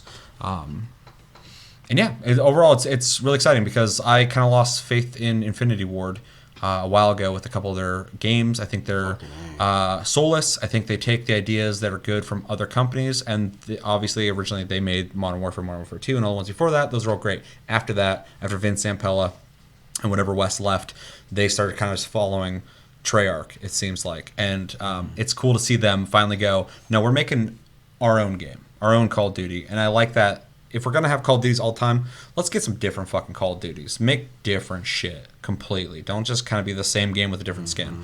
Really fucking dive in and make something different. And it feels like they are doing that. So I overall have been enjoying it. One other thing I want to add there too is I'm a big physics guy in games. I love good physics, and the ragdoll is very satisfying in this game. Big surprise. I was not expecting that in this game. And when you're playing realism mode, it really is almost a gameplay mechanic because they don't just go flying off or whatever. Like when you shoot them, you'll watch them drop. And the ragdoll is so good that you can visually confirm, like, when you take someone out without the hit markers. And so it plays a pretty big role. It's also really satisfying to watch an explosion happen and watch a guy just fucking lift and go somewhere when there's a really good weight to the physics. So they did a good job in that. So all in all, I'm excited for it. I'll be picking up when it comes out. And the only thing I'm worried about, which is every Infinity Ward Call of Duty, is map design. I don't like their multiplayer maps typically because I think they're not inventive or creative when it comes to pathing or choke points and stuff like that. They just make like 3 lanes. Luckily in this game, they're just making open maps that are really big and really intricate. So they've been interesting. So what are your thoughts on it? I actually really like it. First thing I really noticed, and this is small to a lot of people, is how everything sounds. Oh yeah, the gun sounds are heavy, like boom, boom, boom, boom, meaty. They're meaty, sticky boys. Yeah, you gotta. When you got like the heavy machine gun in your hand, you're going full bore. You can hear shit other than that thing. And if plus bullet snaps and shit. Yeah, and if really you're stressful. in a cave, everything's just echoing around you. You can't hear shit. I really like those. You get not necessarily like a special move, but it's just something that charges up throughout the match, like the quick cover. Like quick cover or ammo packs or something like that. Just a little bit of extra there. I think those are. I don't really use them. It's weird. I know I should. That's the thing, but they're not like super powered like the operative moves in Black Ops, which is neat. You can choose to use them or not. And when we say, maybe you disagree with me, but when we say that, because people when you go like, compared to Black Ops 4, and people are like, yeah, they should do it this way. And I'm like, no, I actually wish Treyarch would stick with what they're doing. Make these crazy, hyperactive, class-based, hero-based Call of Duties. And if Infinity Ward can nail this, let them do the tac shooters. That way we're getting completely different Call of Duties. Yeah. So, And no, I 100% agree with that. Because people are always like, this one should be how Call of Duty is. I'm like, no, I think there's room for, like, if we're going to get these every fucking year, make them different. You know, because Infinity Ward has just been playing Follow Leader with Treyarch for 6-7 years now. Yeah. With Black Ops 2 came out, and then Ghosts, a semi-futuristic sci-fi shooter. With shit maps. And then... And one cool feature. Squad mode. And then literally... Black Ops 1 or Black Ops 3 came out, you know, running around on walls, all sorts of shit. And then Infinite Warfare came out, and it was the same fucking thing, just trying, you know. So they've just, but now it's like Black Ops 4 came out, and now we're here. They built a brand new engine, which looks great. Yeah, it looks great. It plays good. It still hold, you know, they didn't chintz on the. Like the quality, like it still sits at 60 frames a second. Yeah. Except for Ground War, the Battlefield mode. There's a couple times I had a little bit of weird chug. But Chug War. That's fun. It kind of brings a reason to have launchers again, other than shooting down UAVs. Gives you a reason to snipe in a Call of Duty. That's wild. That's crazy. Yeah, because the maps are big enough to do that. And then it's 32 by 32, so I mean, there's plenty of people on the map, which is nice. I do not like vehicles in Call of Duty, though. No, they control like a pile of shit. I flew a helicopter and someone shot it with a machine gun, and it blew up into a small puff of fire. The helicopter just disappeared. There's no Like a pieces. fucking, My body wasn't like a there. Magic trick. Yeah, a sorcerer went, brah, and fucking went, and it was just gone. I was like, I don't know, man. Let's just keep it Call of Duty. I don't like this magic shit. Yeah, I'm enjoying it immensely. Shotguns are fucking dope again. Yeah. They've always been these weird. If I meet a Cody, or if I meet a you, it kills. It's a good meet a Chevy, metrics. it's a hit marker. Meet a Cody. Meet a Cody is a whoop, like the fucking bullets don't exist anymore. Even from medium distance, man, 2 shots will fucking kill somebody easy. So. Yeah, and I use the over-under shotgun, which is very reminiscent of the Olympia in Black Ops 1, which was my favorite shotgun. And that thing murders, you know, from even, like, I can't wait to get that thing into hardcore. Mm-hmm. But yeah, I didn't play the night vision goggle mode because you said it was a gimmick. Yeah. I was like, I'm not into that. And then, Just didn't do it for me. you know, the 2v2 mode's cool. I think it'd be fun to jump into that every once in a while. One thing that drove me fucking nuts, and hopefully they balance this, they'll just be like, fuck it, deal with it. But with that night vision mode, fucking these guys had set up a little barrier in a doorway, was standing behind the barrier, had the lights on, and the only way you can see into that room was out in the night. So it was just bright in that doorway with that cover. And they were just unloading into the night at everyone they could see visibly, like perfectly. We're all just bright green. And we can't see in that light room. Oh, really? Yeah. Yeah. And there's fucking like fish in a barrel. I'm like, that's, I don't know. Good for them. Yeah. They came up with that shit. Yeah. Might as well. And I would have done the same. Yeah. I really wanted to say this when we were talking about Overwatch and the balancing and stuff like that. And you're like, no matter what you put out, people are going to hate or love. Yeah. And the very first like Reddit post. Oh, here it comes. It was like, fucking fix the mini map. Fucking time to kill is too small. Fucking this and that. Shorten this it. One and that. shot. Fuck it. And I was like, dude, like I'm glad they're fucking taking chances, doing shit. Like I love that there was no mini map and it's just a compass. Like, you know, this one guy was like, I don't want to keep looking in the upper left to find people. I'm like, why the fuck do you want a mini map then? Because I was like, that's the only reason you're looking at That's it. what it is, yeah. Like, I don't get your argument. Yeah. I don't get it either. I enjoy not having the fucking mini map. But for clarity, me and you play hardcore mostly, so we're not used to HUDs. Oh yeah, I guess that's true. Yeah.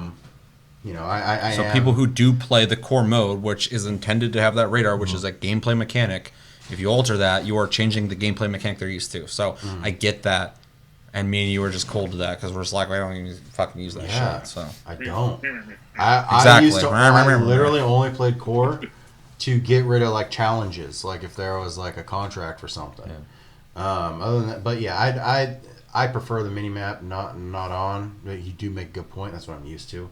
yeah, But other than that, I am loving it. I will definitely buy it, and I think they need to keep this up. I think that Treyarch needs to do their own thing. Sledgehammer. No, they're gone.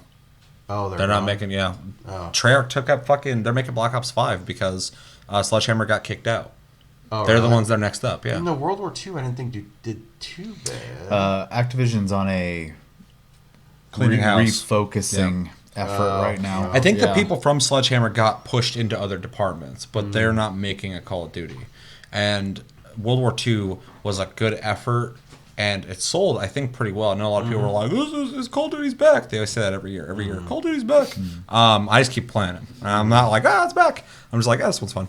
This one sucks. But yeah, I think the lasting impression wasn't that great because I stopped playing World War II pretty quick. So the servers probably got pretty empty pretty fast. I don't think I even prestiged once. I was like, I didn't either. I'm done. Yeah, which is weird because Black Ops 4 I prestige. I think I'm on my 7th. Yeah. So Yeah, it's also why Bungie was able to just take Destiny. Like they had a very clean split because Activision was like, yeah, we're not focusing on a million things right now. We're trying to just button it all in right now. So Yeah. yeah. One complaint I have about the game so far, and I hope they fix this because it's really annoying. The doors are fucking janky. It's a cool idea, but there's doors in the game that you can open and shut, which is cool. I really like that because I like playing modes like Search and Destroy where you are creeping around and you're defending and you're slowly creeping around, like going to the objective. And doors allow you the opportunity to shut it, listen for doors opening, or like, you know, stop the ability of someone outside the building being able to shoot you or whatever. There's a lot of ways to play with that. And if you run at doors, you just fucking knock them open, which is really nice. They're loud when you do that, so there's a gameplay element to that. But they work really weird. I've seen them just fucking fly open before on their own. They act really weird. They should also make it so you can blow the doors off the hinges. I think if a grenade goes off, it should damage the door or something, and not just make the door open and shut. It's really weird. Like a grenade will go off, the door goes and shuts, and then it opens and shuts, and I'm like, this is. It's the one thing that like they're really making like a realism emphasis on the game, and I see that shit. It's like one of the only things outside of my helicopter disappearing into another dimension that really took me out of the whole experience. And I feel like that's a lot easier to fix than interdimensional space travel. Well, like that was one of my biggest thing with the doors is I was sitting there, I was Like the watching the band? door, and Sorry. and a guy came running in, and I was firing at him, but like he must have triggered the door somehow because the door started swinging in, and I stopped firing. So I was like, "What the fuck is that?" And then it went wham, and fucking I was like, "Oh shit!" And he came in and just killed me, and I was like, if that door didn't fucking magically fucking spin back around, or they just need to make them so they open one way, you know, like doors do. Not every door is literally fucking half moon. Yeah.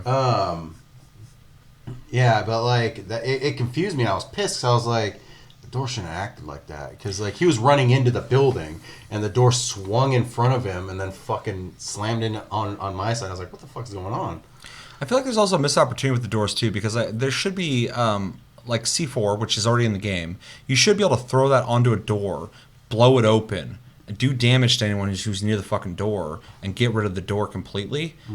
Because it was not planned. I was playing with random fucking people, but I ran up to a door. There's two other dudes at it, and the door was shut. And a guy, as soon as he opened the door, I threw a fucking flashbang in and bounced it off the wall and hit, and then we all went in at the same time. So there's just like this like natural tacticalness that just happened in that moment, and I feel like you could even add further to that if you could just like demo the door and like, you know, clear the room or whatever.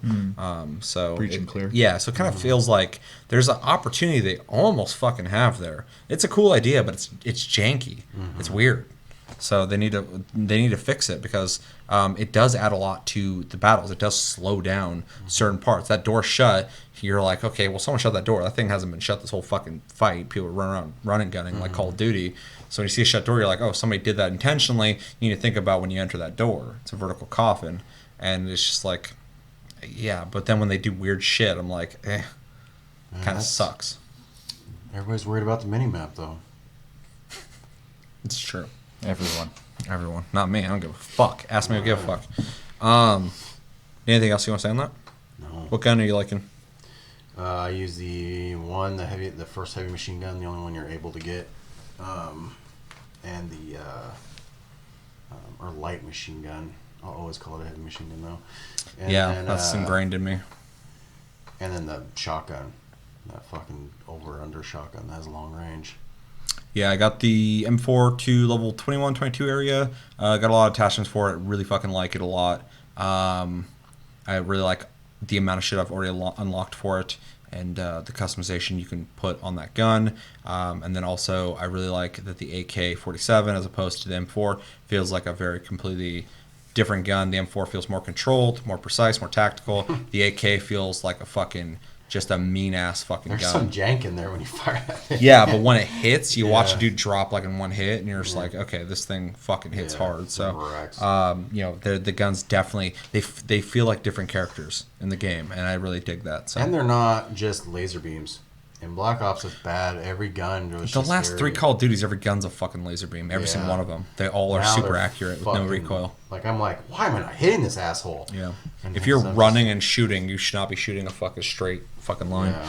Yeah. Yeah. So if you played the beta, let me know in the comments what you think about the game. Is there things you like, things you don't like, things you would like them to change, and what do you think about the minimap controversy that Josh is fighting the battle for? And the last thing that I've been playing pretty much only since it released is Borderlands 3. We could talk about this for a long time, and we have been talking for a long time, so I'm going to try and make this very quick. And I kind of want to do a separate video. Maybe I can get you to come back out. We can just do a video on our impressions of Borderlands 3, maybe do a review or something. But my opinions quickly is this is the best Borderlands has ever felt. It plays awesome. The mantling is a welcome addition. The guns, there's a shitload of them. They all feel very different when it comes to brands, which is something that Borderlands has always had, but definitely way more confined to certain rule sets when it comes to the companies. And I don't know if it's better or worse for me in my opinion, but it's definitely just different than the last game, but I like it. And there's companies that some of the companies that make the guns that I never used in the prior games I'm using now, so they did something to make some of them more viable for me. So far what I've seen of all the classes are really cool. I'm playing in my game right now Flak. I'm level I think I'm like 29 or 30 right now. You're like 30, 32. You're like 34. I'm 34. 39. I don't think. Oh shit! I am almost You're 40. way up there. Fuck, yeah. never mind. Yeah, I'm almost 40. Have not beaten the game yet, though. I know some of you guys probably beat the game around 30, 35, which makes a lot of sense. That's typically where you beat the story in Borderlands games, but I've been just creeping around, doing a lot of things. So yeah, almost level 40. I've been playing quite a bit with Flak. Really like Flak. I think Flak is a really good class. A lot of cool things to do there. Seems like every class has about 3 major ideas they're using to make a hybrid class. That's one thing that really differentiates this game from prior Borderlands, is you don't feel like you're playing the sniper, the stealth guy, the berserker. You feel like you're playing someone who has routes to be like 3 different things, or a mix of that, and it's really fucking cool. You could play Flak with another Flak with another Flak with another Flak, and I feel like you're all going to be different Flaks, or maybe you have the same build, I don't know. But and then yeah, with Flak specifically, each tree has upgrades to your pet that changes the pet's look and what it does. So I mean, there's like fucking 9 pets pretty much, which is really cool. So yeah, and what I've seen of Moze, really cool. I played Moze a little bit. Moze is really cool. Mech, you get to run around, fucking unload, unlimited ammo pretty much if you build it correctly. And then yeah, you're telling me Amara, which you'll obviously talk about. Sounds pretty cool. I have not played Amara. And then Zane, I played a little bit at E3. I'll have to fucking hop in and play him.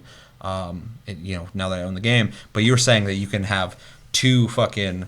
Yeah, Zane, you can eliminate your grenades and have another action. An action, skill. yeah. So you can have 2. When you told me that, which was today, I was like, that's fucking huge. Now he's way more interesting to me. So you can sacrifice grenades for that. And grenades, for anyone who's played Borderlands, can be very powerful weapons to use. So that is a choice. They were my med kits a lot of the time. Yeah, exactly. I've had some super powerful ones that, like, I'm fighting some dude, I need to fucking kill him quickly. I start hucking like 8 grenades at him and it does the job. The world's huge. The worlds are huge. Don't want to talk too much about that. And it feels like the biggest Borderlands out there in every way. I love everything about it. I've been fucking completely addicted to it. I was burnt out from Borderlands 2. Still feel like I am. And I jumped into this. No problem. I can't stop playing it. My only complaint about the game so far is the storyline is pretty okay. It's fine. I think Borderlands 2 had a great story. I think Borderlands 1 didn't have a story. So this game has a better story than Borderlands, but not nearly as good as Borderlands 2, which is not necessarily a detriment, but is a slight disappointment, although I didn't think they were going to be able to nail that. It is pretty much what I was kind of hoping it wouldn't be. Just kind of like, okay, it works. But it doesn't feel like the sequel to Borderlands 2. It just feels like, well, there's some shit that's going on now after 2. 2 still feels like an event, whereas 3 feels like, oh man, another episode of this show. Fucking, what are they going to do with this mystery that's happening? So, I haven't beaten it, so maybe it will have a big finale. They have taken a couple risks I think are really interesting. I also think they've evolved some of the characters in ways that I don't like. And I think they've done some very lazy writing in some of the characters that I'm not really happy with, and I can't talk about it all because it's big spoilers. But yeah, overall, I love everything about this game except for the story is okay. Mm-hmm. Yeah, because they, I actually played Soldier Class for the first 2. Those are my first runnings. And this one I was like, I'm going to be someone a little different. And I thought Amara sounded cool because she was, not only was she was a siren, which I'm not interested in the sirens really at all, which is ironic, because Lilith and Maya were both very elemental oriented. Mm-hmm. I thought their moves, I thought Lilith's moves was boring. She just went into the phase, or went into the ether it's and boring. teleported somewhere else. And Mara had the fucking phase grasp, or the lock, the stasis, pretty much. Yeah. And then Amara I thought was cool because the move I was gravitating towards is she just jumps and slams in the ground really hard, makes everybody ragdoll around her and shit like that. Eventually, though, I realized that move is not super strong. So I inadvertently went to the phase lock. So I started using that because the gun, I can do more damage with my gun while they're sitting there in stasis, and them being thrown, and then me going to find them and shooting them when they're on the ground, and then they just get up and it's business as usual. But I have it modified now, so whenever I grasp, because it's now they're not just phased up in the air. It's literally a fist that fucking holds them. We'll say hers should be different. She's a different siren. So, yeah. Yeah. And then so it holds them, but then now it links to people around whoever got phased, or whoever got locked. And as you shoot, it shares damage to everybody else. Okay. And it'll share elemental properties too. So if he lights on fire in the fist, everybody lights on fire. They get a piece of that too. There's a lot of moves that are more group oriented now. Flak has a couple that will use. Flak has a lot of damage multipliers, but also a lot of healing multipliers, and which is really interesting for a person just as a pet. But there are moves that will allow your teammates to be affected by those as well, which is really cool. So you're kind of inadvertently, as long as you're killing, probably healing your teammates. Yeah, and it has a everybody skill. Whenever it has an everybody kill skill, if they kill whoever was phase locked, all their ammo and their clip just comes back. Okay. So I've there was, before the link move, I had one where if you killed the guy that was locked, it would find somebody else and lock them, and you can chain it up to 4 times. And it'd get diminishing returns in time, but it would still give you enough time to kill. Right. So I would just be going through shooting people, and my shotgun had 3 shots. But if I killed him in 2, it just refilled the fucking ammo for the next guy I was just fucking shooting into. So it's stuff like that that's neat. But I am, and I say ironically I chose that because I'm literally playing Amara as I would play any other siren. So her tree's very elemental. She does a lot of her every single shot she does now has a little piece of whatever element because you can change the elements on some of your special moves. Mine's fire. So now every shot I do has a little piece of fire. It can turn them. It can light people on fire. Same with my melee. My melee, damage got doubled and now it adds a fucking element to it. And now she has, and that whole tree's fucked up because she has moves where, one, if they die, they blow up in that element, which can infect other people. Two, there's like at the top of it, there's like a 50% chance if you affect somebody with a fucking element, they can get frozen, fire, corrosive on them also. So you just inflict 2 fucking separate elements on them at once. So eventually she can go into just a group of people and start spraying, and then just everybody's all fucked up. So, so as much as I was like, I don't like the sirens in the other 2, I ended up playing the exact one. Not that I don't like it, because I do like Borderlands, and I think the way they made her was a little cooler. But I really enjoyed Flak. I'm playing with my roommate, and I'm really enjoying Flak. By the way, the game runs like, I told Seth, this game runs like complete fucking garbage in split screen. This is important. Also, I got a PS4 Pro, and there's 2 settings. You can play it on like performance mode and resolution mode. Resolution is supposed to make the game look better, and then performance is going to lower that and play smoother. And in my opinion, it's unplayable in resolution mode, and I don't think it looks better. The lighting is a little higher. It's softer. The shadows are a little better and softer. The game looks foggy and fuzzy to me, and it runs at like fucking like 30, like less than 30 frames per second. It's unplayable to me. So when you turn it on resolution mode, it gets rid of that foggy aspect. Everything's sharp, clear, and it runs really smooth. So that's fucking ridiculous. And then he was saying split screen mode runs like just complete shit constantly. It's probably sub 30 FPS all the time. And then if both you go into your menus at the same time, first off, the menu just in general is a laggy fucking disaster. Very Rage 2-esque. Yeah, it could be a lot better. Yeah, and then hopefully they'll patch that. But if both you go into your fucking map or menu at the same time, it's single digits frame per second. So like the game runs fucking bad, which pisses me off, because in 2 everything ran perfectly in fucking split screen. Very few times there was fucking some slowdown, because it's literally running 2 versions of the game. But like at the same time, like this game, I don't know what the fuck is going on, but I really hope it's that engine, baby. I really hope they can fix it like a little bit, because it's hard for me to sit and continue playing the game, because it just runs like shit, with 2 people. These guys made Colonial fucking Marines, though, so just be happy it runs at all. Just be happy the enemies work. And, no, but I'm enjoying it. The legendaries are all fun. It seems like there's more of them. I would hope so. There's more guns in general. Yeah, it just seems like every fucking... there's like little wanted posters for side missions and stuff like that. Every single one of those guys seems to have a legendary that you can get from them. Fucking not for me. Every fucking boss has a legendary. Let's go kill him, and someone's like, "Good job." I'm like, "You found a legendary in a fucking box." I find legendaries all the time. I don't get them off fucking assholes. In a fucking locker, so which makes me think I need to start checking lockers again.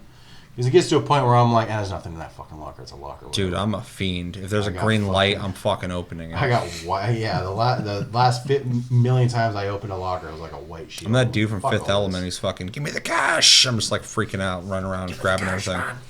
But I'm enjoying it. It's fun. I haven't been able to play it as much as I want, but I really want to. So I really want to keep playing it. Yeah. Anything else you guys say on that? It runs like shit. It can run like shit. My experience has been fine so far, as long as it's on the right settings. Anybody have any interest in picking up Borderlands 3? I think Cody was talking about it. Yeah, definitely gonna buy it. Yep. Yeah. It looks really fun. I will agree to a polite interest. Yeah. I think you'd like it.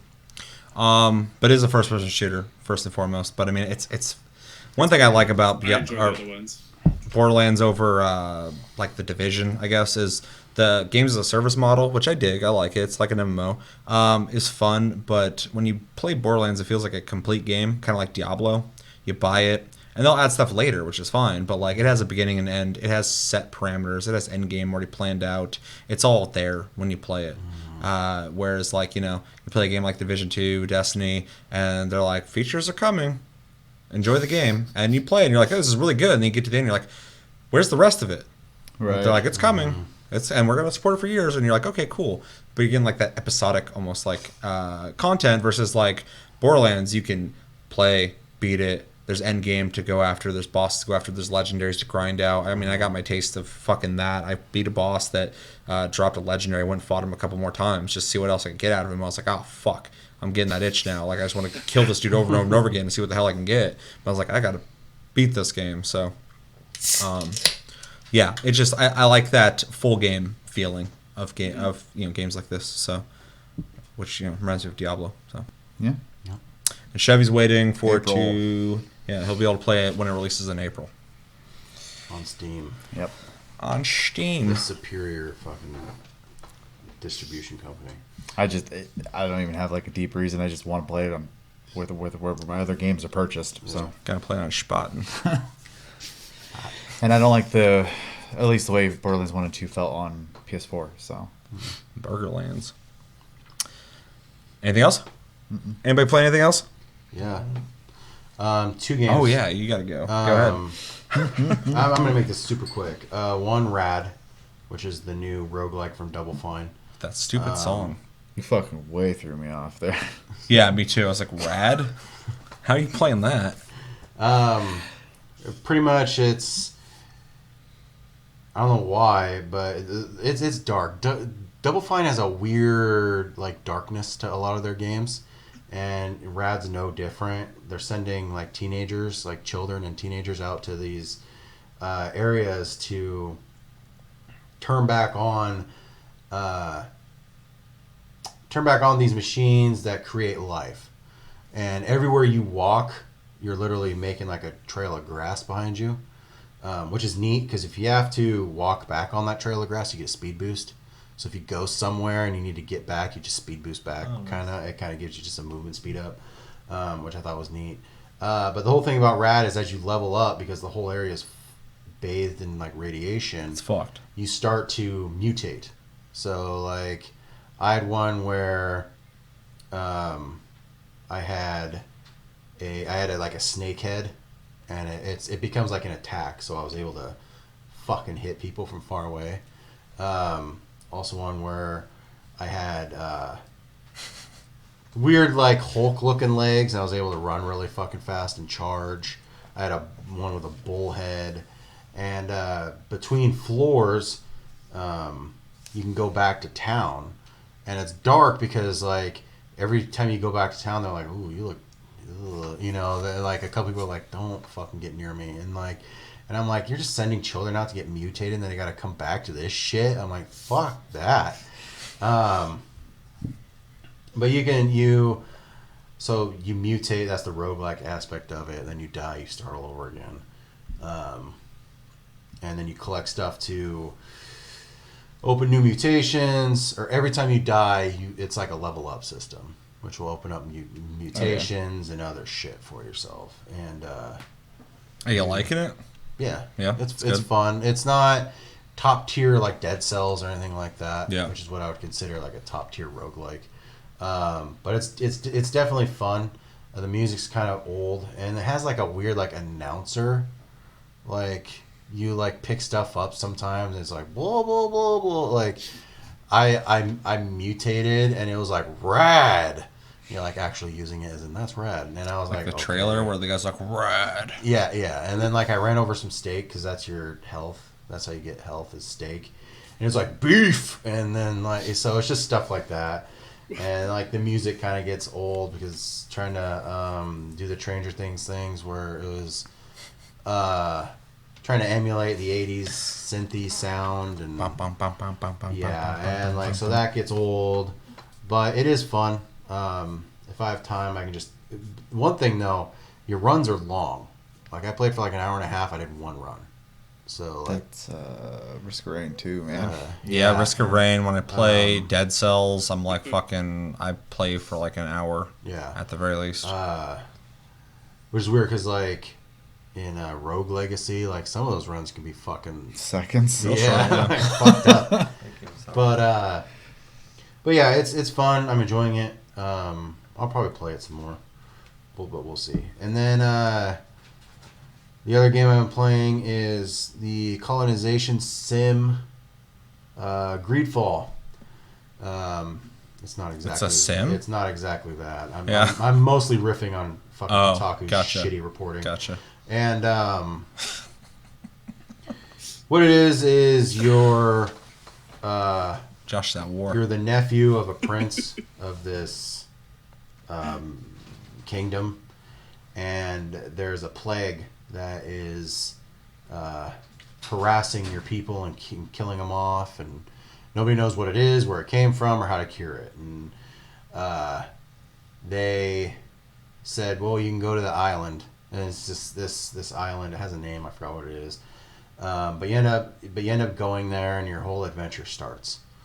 And there's like, first off, the art style is really weird, but like the juxtaposition of like being like looking like a ship captain in like a doublet fucking trench coat with like the cool shit all over it, and like a tricorn hat and stuff like that, and then you're using magic and shit is like really weird, and I'm really surprised it hasn't been explored faster than this, because like you don't really see a whole lot of games like that. Right. Maybe Pillars of Eternity had that kind of stuff, but I don't know. I've never played that game. Well, I'm just saying that game has magic in it, Yeah. and the newest one that came out was boat-oriented, or pirate-oriented, so... but then you can also get, like, tribal gear, so you look like a tribal member. So there's like... And it has a random loot system, so... Yeah. All the... all the gear's different, anyway. But yeah, it's fun. There's a little bit of jank, but I'm expecting that from that kind of game. Yeah, it's a smaller developer. Yeah, made by spiders. Actual spiders. Yes, Chris, actual ones. I knew he was gonna ask that. Real spiders came in and made this game. Like, hopefully these dumb fucking humans buy this game. These things Thanks for type pointing really out, then. fast. Yeah, and And Olmexai was on top of that shit. He's like, I was gonna try and do a North Irish accent, but I'm not gonna insult people. But fucking, it's like I'm not fucking supporting spiders, and so he got rid of it. And yeah, he said there was like weird fucking time problems with the cutscenes, and He said pretty much the whole game was fucked. yeah, Everything about it. And then I started playing. I never had an issue at all with it. You're like, oh, what the fuck he's mumbling about. Yeah. All his complaints are invalid. Yeah. If you're a fan of Dragon Age, though, it's very reminiscent of those Dragon Age games, especially Inquisition, because you pretty much just go to a zone, and that zone has quests and shit in it, and then you go to the next zone, and that zone has quests and shit in it. So it's just like one of those games. I'm not too far into it. Maybe 13 hours or something like that. But even like 5 of those hours, which is in the very beginning city, like not even on the fucking island. So there's a lot to do in just that city. There's like a lot of shit you can do. You can raise certain skills up so you can have new dialogue options or whatever the hell else to get through quests. There's multiple ways to do it. It's all voice acted. Voice acting is subpar. But it's fun. So combat's fun, and between ranged, there's guns, and there's fucking, I think there's a bow and arrow, and magic. They're all different, and they all do different things. So You're confusing the hell out of me with like your tone and like almost picking it apart, but then you're like, yeah, it's fun. well, no, but that's where the jank is. Like, people need to understand that this game isn't AAA. Like, and I have a soft spot for fucking weird janky games. It's true. I play games like Elix and Two Worlds. He got me to 2 buy a game we don't play. and fucking Outworld. Yeah. And Those guys got my money. You're welcome for the support. Those kind of games, I just enjoy because it tries to capture like how I felt when I played like Morrowind. It didn't hold my hand. Still looking for that fucking hit again. I know. I am. It's been fucking 10, I'm the 10, same, 15 dude. years now. I'm waiting for it too. But yeah, it can be difficult. There's places in the map you're not supposed to fucking go because shit will wreck you, which just seemed to be a weird. Ship will wreck you. Doesn't happen a whole lot anymore because everything just levels with you. So anyway, it's good. If you enjoy the Dragon Age games, play it. Yeah. Anything else? No.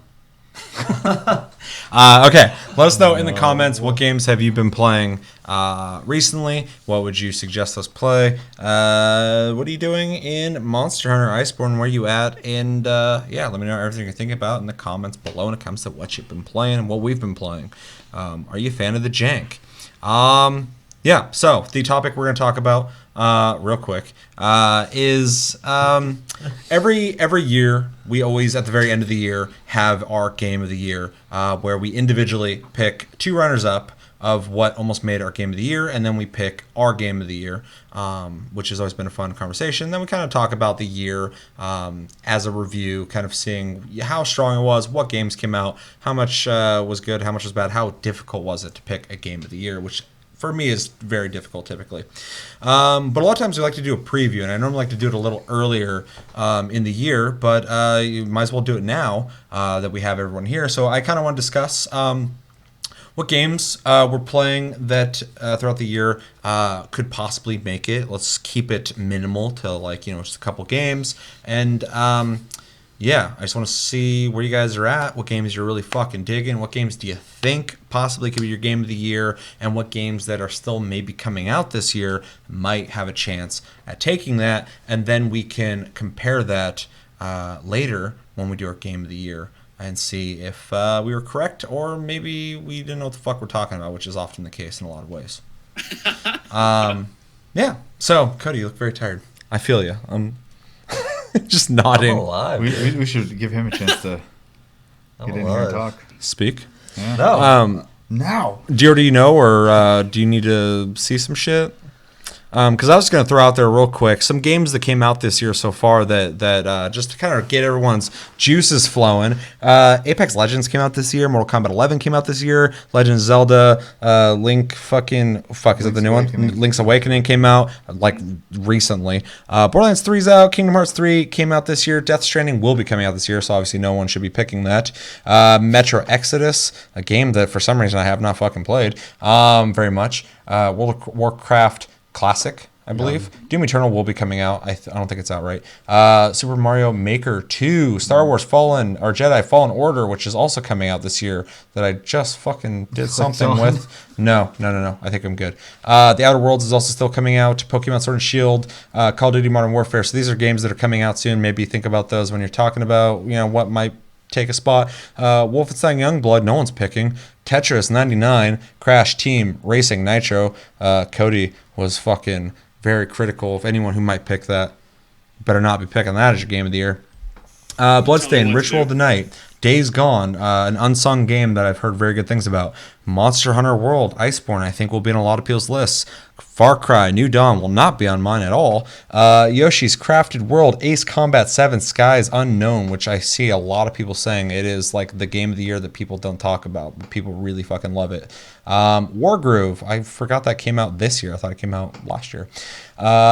Cadence of Hyrule, which is like that dance game, fucking rhythm game. Crypt of the Necrodancer. Yeah. Outer Wilds, which is coming out. Code Vein, which is coming out very soon. Greedfall, which Josh just talked about. Katana Zero, Marvel Ultimate Alliance, Luigi's Mansion 3, Tom Clancy's Ghost Recon, wherever the fuck. Breakpoint, Anthem, Shenmue 3, Anthem. We'll see if that makes it to anyone's list. Final Fantasy 8 Remastered, Astral Chain, which I've been hearing good things about. The Surge 2, which comes out very soon. Dauntless. I didn't realize that came out this year. Maybe Early Access. It officially came out this year. Is that what's going on? It's actually like 1.0 and beyond now. Makes sense. Void Bastards, which is a game I actually got to play via Game Pass, which was kind of cool. And yeah, let me look at this real fast. Apex Legends already covered that. Plague Tale, Innocence, I never played that. Art School, no one heard of that. A Short Hike, no one also heard of that. Babe Is You, also another game no one heard of. Cadence of Hyrule, Control, a very big game that I think a lot of people should definitely check out. Crash Team Racing, we already talked about that. Devil May Cry 5, another big game that I feel like kind of fell off pretty quickly, but was well received. Division 2 came out this year, very big game. Fire Emblem Three Houses, which Did it? Division 2 came out this year? I think so. I think it came out early this year, in like spring. I thought it came out last year. I don't know. You can Google it. It says 2019. March. Yeah, March 15th. Oh, fuck. Yeah, like I said, I thought it came out in spring. Hypnospace Outlaw. Judgment, which is a game I really want to play. Already did Kingdom Hearts. Life is Strange 2. I don't give a fuck about that, but someone might like it. I don't know.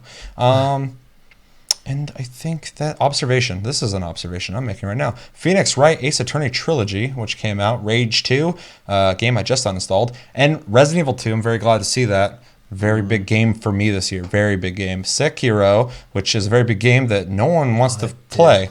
Did come out this year. And Slay the Spire. I thought that came out before. It was in early access. Okay, gotcha. And yeah, so unless you guys have more stuff to add to that list. Slay the Spire is actually kind of a neat game. Did you guys ever play it or see anything on it? Played it on Game Pass. It's allowing me to play a lot of things. They just added Bloodstained Symphony of the Night to Game Pass. Oh, really? Mm-hmm. I will have to check that out. So, let's get Cody's fucking blood flowing, bring him back to life. Weekend at Bernie's, Part 3. What games are you feeling this year that possibly could be your game of the year? Well, I'm not like super. I haven't played a bunch of stuff. I'm like mostly playing. I mean, obviously, there's a bunch of games that still are going to come out. Like, I really want to play Doom Eternal. Super Mario Maker I have played. It's really, really fun. It's like way, way, way better than the first one, which was already amazing. There's just a lot more that you can do in that game now, and it just seems like a completely different game. Iceborne is great. Yeah. I feel like that's going to be in a lot of people's top 3. Yeah, and I feel like that's probably where I'm at as far as that, because that's what I'm playing. I did download Final Fantasy VIII Remake, or Remastered. Don't think that's going to make my game of the year, but it is nice to revisit. Mm-hmm. I feel like I'm going to really like Borderlands 3, so I think you will too. That, it'll probably be up there. But I would say Doom Eternal, Borderlands 3, or Iceborne for sure up there. And I really want to play Star Wars. Yeah, I don't know if that's an interesting one, because I don't think yeah. that one has the ability to be in my top 3. Yeah. I'm marginally like interested in it. I'm not super excited for it, but I'll be very surprised if it's like really good. But I'm hoping for the best, obviously. But yeah, I'm one of the optimists. There's a couple people out there who are not stoked about the game at all. Yeah. So you said Iceborne, Doom Eternal, and Borderlands 3 possibly. I'm very stoked for Death Stranding. I just don't know what to expect. Yeah. Yeah. Death Stranding will absolutely be a game I'm going to buy, and I'm pretty sure I will love it. And Outer Worlds too.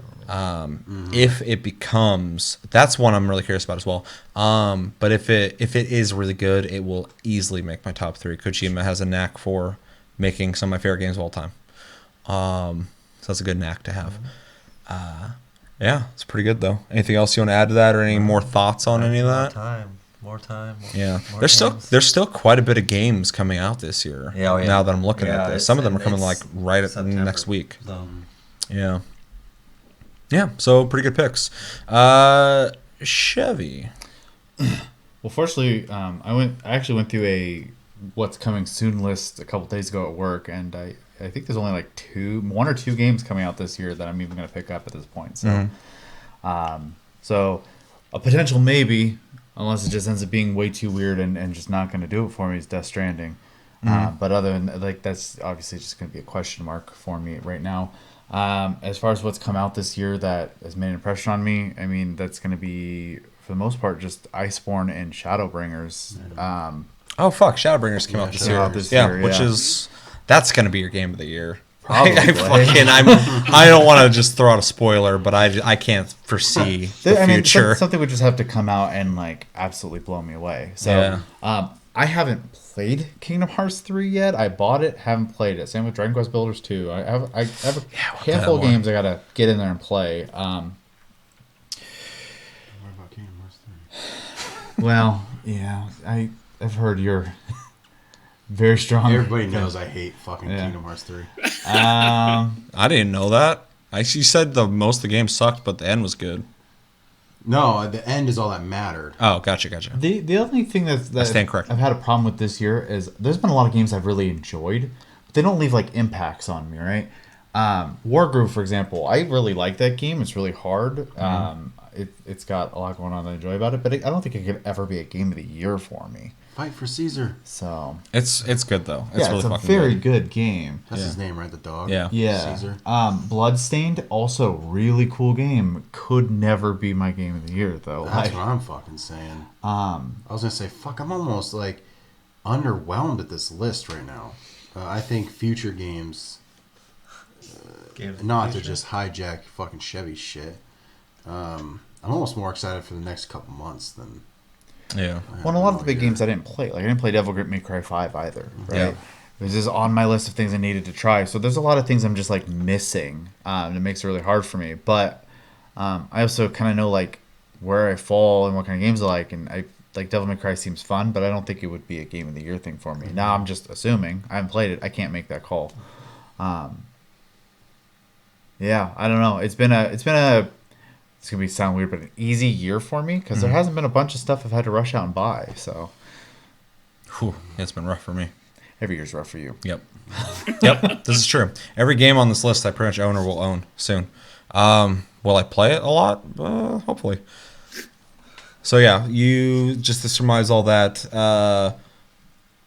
Iceborne? Did you say Iceborne? I know you said Iceborne, Shadowbringers, which after you said that, just game over. Yeah, and then Death Stranding if it ends up being really good. Because as much as I don't have the same affinity you do, I have enjoyed the Metal Gear Solid games that I have played, and I love Zone of the Enders. So. And there's just a charm to playing a harmonica for a baby called BB inside of a little sack on your chest, while it's at the glass. Just I'm totally fine with weird shit like I that. I fucking love it. Bad enough. I was just like, ooh, if I need this, or like getting the hot spring, floating with the baby, just in this little thing. I get in the hot spring in Iceborne, man. Yeah, it's the year of hot springs. Hold the cat over it. Yeah, yeah. That's weird. You get real close to that fucking cat when it comes to the hot spring. Yeah, before that, it never happened. All of a sudden, they're hugging and shit. I'm like, I didn't know you guys had that kind of relationship. Or you just float around. Yeah, which is dope as fuck. You he seems to be more into the handler than you. Yeah, exactly. I was like, what the hell? What is this new fucking found? The hot spring brings out new. Doesn't have sausages. New fucking parts of everybody. True. Chris, let's jump over to you. Well, Iceborne and Shadowbringers are kind of a given for me. I actually really, really enjoyed Mortal Kombat 11. Oh yeah, you played it. I think it revitalized the franchise in a way that hasn't been done in a long time. That's really interesting because it's very counter to what I've heard about the game, and that's really good to hear because like we do on the channel, I'd like to hear all the perspectives. So it's kind of cool to hear that. It's definitely slowed down the pace of the game from like previous iterations where you're just like mashing combos like none other just for the crazy fun factor of it. But it's still entertaining. It's still fun. It's just a slower paced game. Back to its roots, which is nice. Definitely. And then the only thing I have really like in the future that might be on my list would be the Star Wars games. Jedi Fallen Order, because I'm a big Star Wars nerd. Big Star Wars nerd. And maybe Pokemon Sword and Shield. That's a good one. They're changing so much about the Pokemon franchise. I'm really on the fence with that game. Come on, haven't you seen what his name is? Sirfetch'd? Sirfetch'd. Have you not seen Sirfetch'd lately? Yeah, I have, and I thought I'm a detractor here, but I thought that was the most underwhelming fucking shit I've ever seen in my whole life. Josh, find them worse tonight. Yeah, you're not the audience then. I'll say I think it looks awesome. There's no national decks, which really throws me off. So yeah, but yeah, that's it. That's all. Man, this is way harder for me. I'm gonna let you go first or next then. Um. Oh, I should probably bring this shit back up in case you need a reference. I'm sorry, anybody listening to the audio. I'm right in your fucking ear. Borderlands 3 I'm really digging that. But how lame it is on story, I could find it very hard to be my game of the year. Like Chevy was saying, a lot of the games on here I enjoyed, but I don't see them being a game of the year like contender.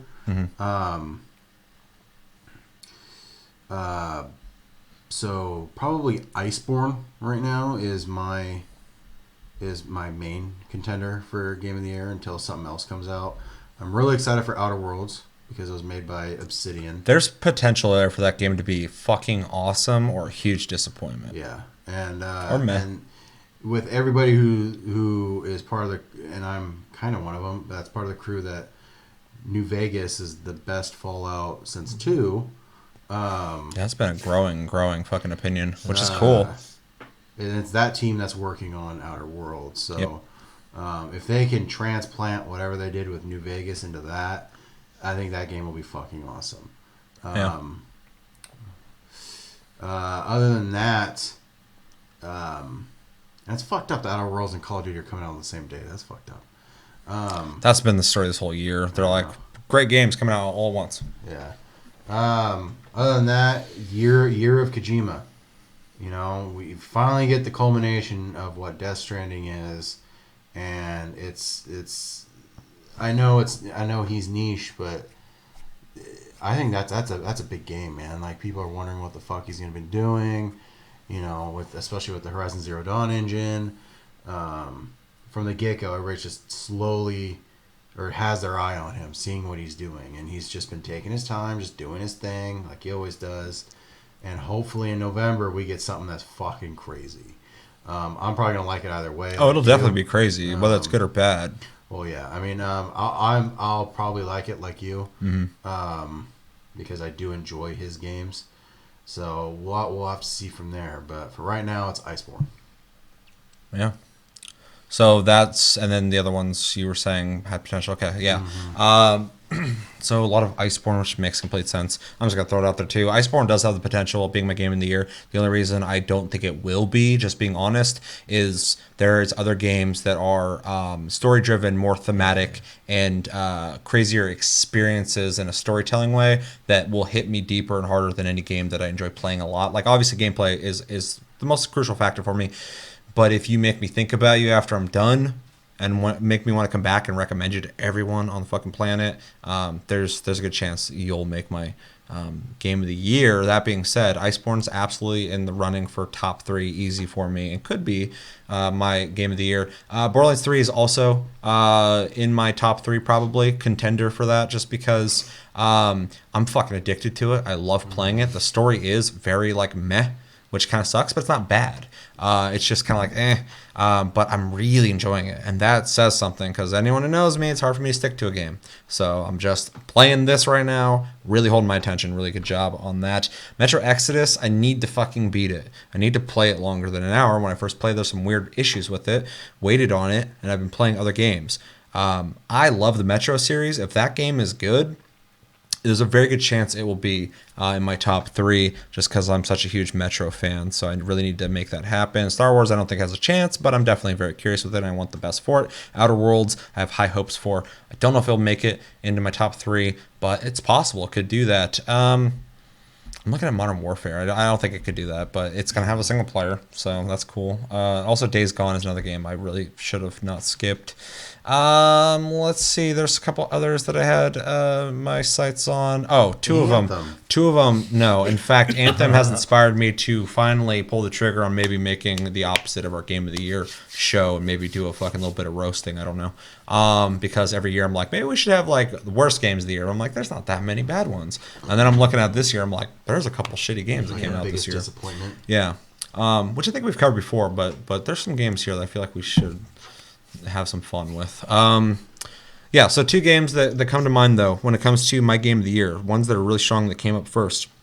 And then my list is going to be a little weird because I'm not talking about the games you guys are talking about, but Control has a very, very strong chance of making my top 3, if not my game of the year. We'll see what happens. I have not beaten it yet, but I am in love with that fucking game. I'm a really big Alan Wake fan as well, and Remedy fan, and this is the best game Remedy has made since Alan Wake, and has potential of being way better than Alan Wake. It's also connected in the same universe. That's not a spoiler. That information is just in the ether right now. So that's really cool for me. So that one's easily probably going to make my top 3. Really fucking digging that game. Resident Evil 2 is also possibly going to make my top 3, just because it is fucking fantastic in every way. It looks great, plays great. It nails the horror. It's a return of a franchise that I used to fucking love to death and lost interest in. And it is such a cool game that even people who don't like horror games, I really wish you would play it, because it's such a fucking return to form and made me excited about Resident Evil again. So those 2 things are definitely on my list. Death Stranding has the potential of being my game of the year easily, just because I'm such a Kojima fanboy. If it's even fucking pretty good, I'll probably love it more than the average person maybe. I'm just gonna be like, oh, I love it so much. I really want to play Marvel Ultimate Alliance. I want to play it too, for sure. Yeah. It got decent reviews. Yeah. It's pretty much exactly what people thought it was going to be, which is all you can really hope for. Ace Combat, it might make my top 5. I really fucking love Ace Combat. Really enjoyed it. Didn't beat it. The game's hard as fuck. Yeah, I was gonna say that game is not really for everybody. Yeah, for sure. It's very niche. And one game that I will not, it won't make my top 3 or 5 or whatever, but it will be a game I'll want to shout out at the end of the year is Apex Legends, and how fucking crazy impactful that game was and how quickly it went away. But that was really kind of a crazy time in gaming that happened this year, especially taking steam from a game like Fortnite, which is fucking insane. And yeah, I mean, I those are the games I'm really feeling the strongest about. I am definitely interested in Doom Eternal. See where they go with that. It has been making some similar mistakes that Bethesda has been making for a while now, so I'm a little worried about what will happen with Doom Eternal, but at the same time, maybe not. Judgment is another game I'd like to play that could possibly maybe, make its way. Oh, and Fire Emblem Three Houses is a game I am fucking loving. I'm really enjoying it. I have not beaten it yet, so it's hard for me to say it might make my top 3, but I love the time I've been spending in that game, so there's a very good chance that it will make runner-up or Game of the Year, possibly. So People, I've been really liking people it. are praising the shit out of that game online, too. So. I love it so far, so I just haven't beaten it. But I like- like the characters, I like the story, the combat's awesome, and the live-in quality of forming relationships in a school or whatever and doing all these cool little small activities and stuff, really satisfying. Really like that game. You said Judgment, and Yeah. it made me think about how the next Yakuza is turn-based. The combat's turn-based. Mm-hmm. And then, did you guys see the fucking gif of the summon? He's like, of course, it's very like Japanese, but he's sitting there with his phone out. He's like, and he goes, oh, and it like zooms into a phone. He hits send, and he's like on the phone, and all of a sudden, all these crabs start falling out of the fucking sky. It's very Japanese, but it's fucking hilarious. Huh. If you ever get to see it, it's fucking good. Okay, that sounds fucking bizarre. Sky crabs. All the Yakuza games are bizarre, though. Yeah. So Oh, yeah. the stories aren't, but the mechanics are. And then one other game also, I don't think it will make my top 3, but it is a game I will most likely want to talk about more. And I'm just going to give it a shout out now. Is I think The Division 2 was a way better game than I thought it was going to be. Mm-hmm. And I think it deserves praise. I think it's a solid ass game. And it was nice that most people I know who played it enjoyed it as well. It definitely improved on the last game. So it deserves credit in 2019 for being not a shitty fucking sequel. And perfecting a formula they've already worked on and not changing it up like fucking Ghost Recon Breakpoint.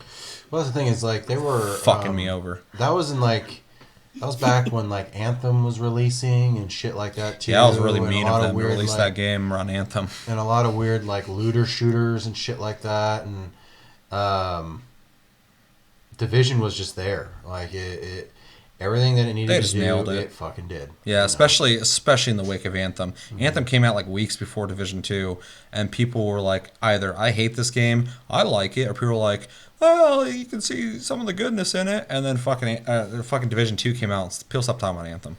Yeah, it just disappeared. Yeah, and whether you like it or not, maybe it's great now, I don't know, but Division 2 definitely had an impact on people's attention span for Anthem. Yeah, and like how literally you beat the last boss of the game, and then another game just starts. Yeah. And I was like, when that started, I was like, fuck, and I just shut it all down. That is where I stopped as well, actually. I tried out the new, because they came out with a new specialization, the gunner class, which is the minigun.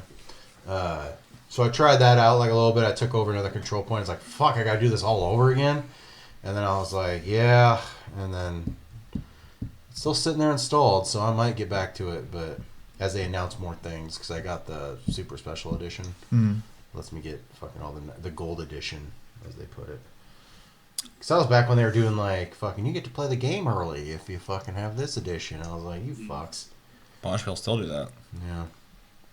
It was only this year that happened. Yeah. So like back when that happened, I'm like, yeah. For some reason, this year in gaming for me, I like when we were talking about this, and I was like, oh, how about that game? And then it released last year. I was like, what about that? It released last year. I was like, and then, it released last year.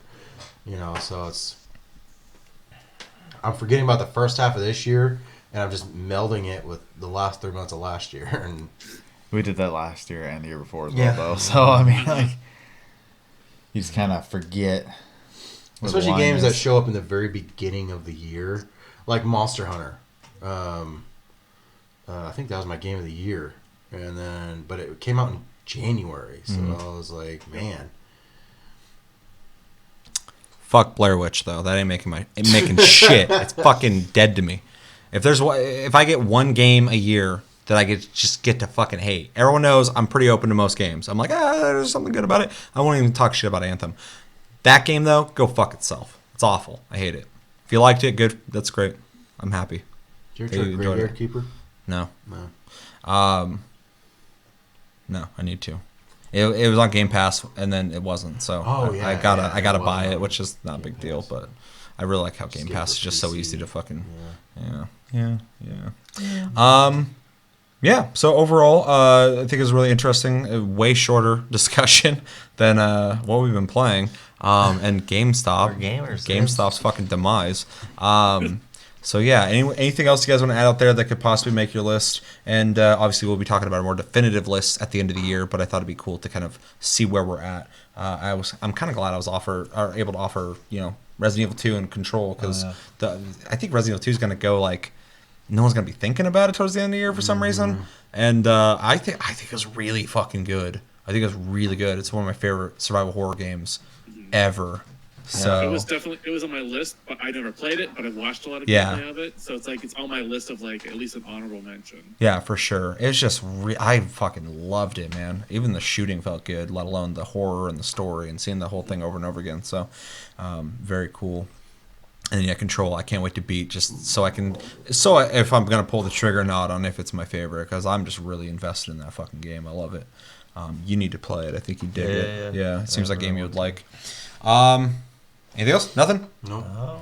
Let us know in the comments what you think about our thoughts for our potential games of the year and runner-ups. What are yours? What games are you feeling? What games are you looking forward to playing that might be the game that will be the game that you love the most in 2019? And what games do you want to shit on? You can do that in the comments. No judgment. Yeah, I think it's going to do it for this episode of TasteCast, episode 100. As always, thank you for watching, and I just want to emphasize, thank you for joining us with all these conversations that we have. Taste the Cast is our long form, as we've shown today, conversation show. We love having these conversations. We love that you guys join us in these conversations. Hopefully you'll stick with us, 100 episodes more after this. Obviously, we've done like 800 episodes on this channel in general, but I always love Taste the Cast the most just because we get to just sit down, talk about everything and anything that we like to talk about. I also want to thank all the Tasty crew for sticking around, fucking having these conversations with me. It's always a blast. I love doing this every week. I still love doing this every week. So just want to say that. Thank you. And yeah, as always, thank you for watching. Make sure to like and subscribe. If you enjoyed this episode, make sure to check out our other episodes. Check us out on Tumblr, Twitter, and Facebook at Tasty Loot Gaming. Check out our streams. Links down below. Yeah, we have a Discord link down below as well. You can talk to us anytime, all the time. We're on iTunes, Spotify, and other podcast platforms if you prefer to listen to us. And yeah, my name's Seth. I'm Chevy. I'm Cody. I'm Josh. And I'm Chris. And until next episode, which will be Tasty Tuesday, have a good weekend, guys, and take it easy.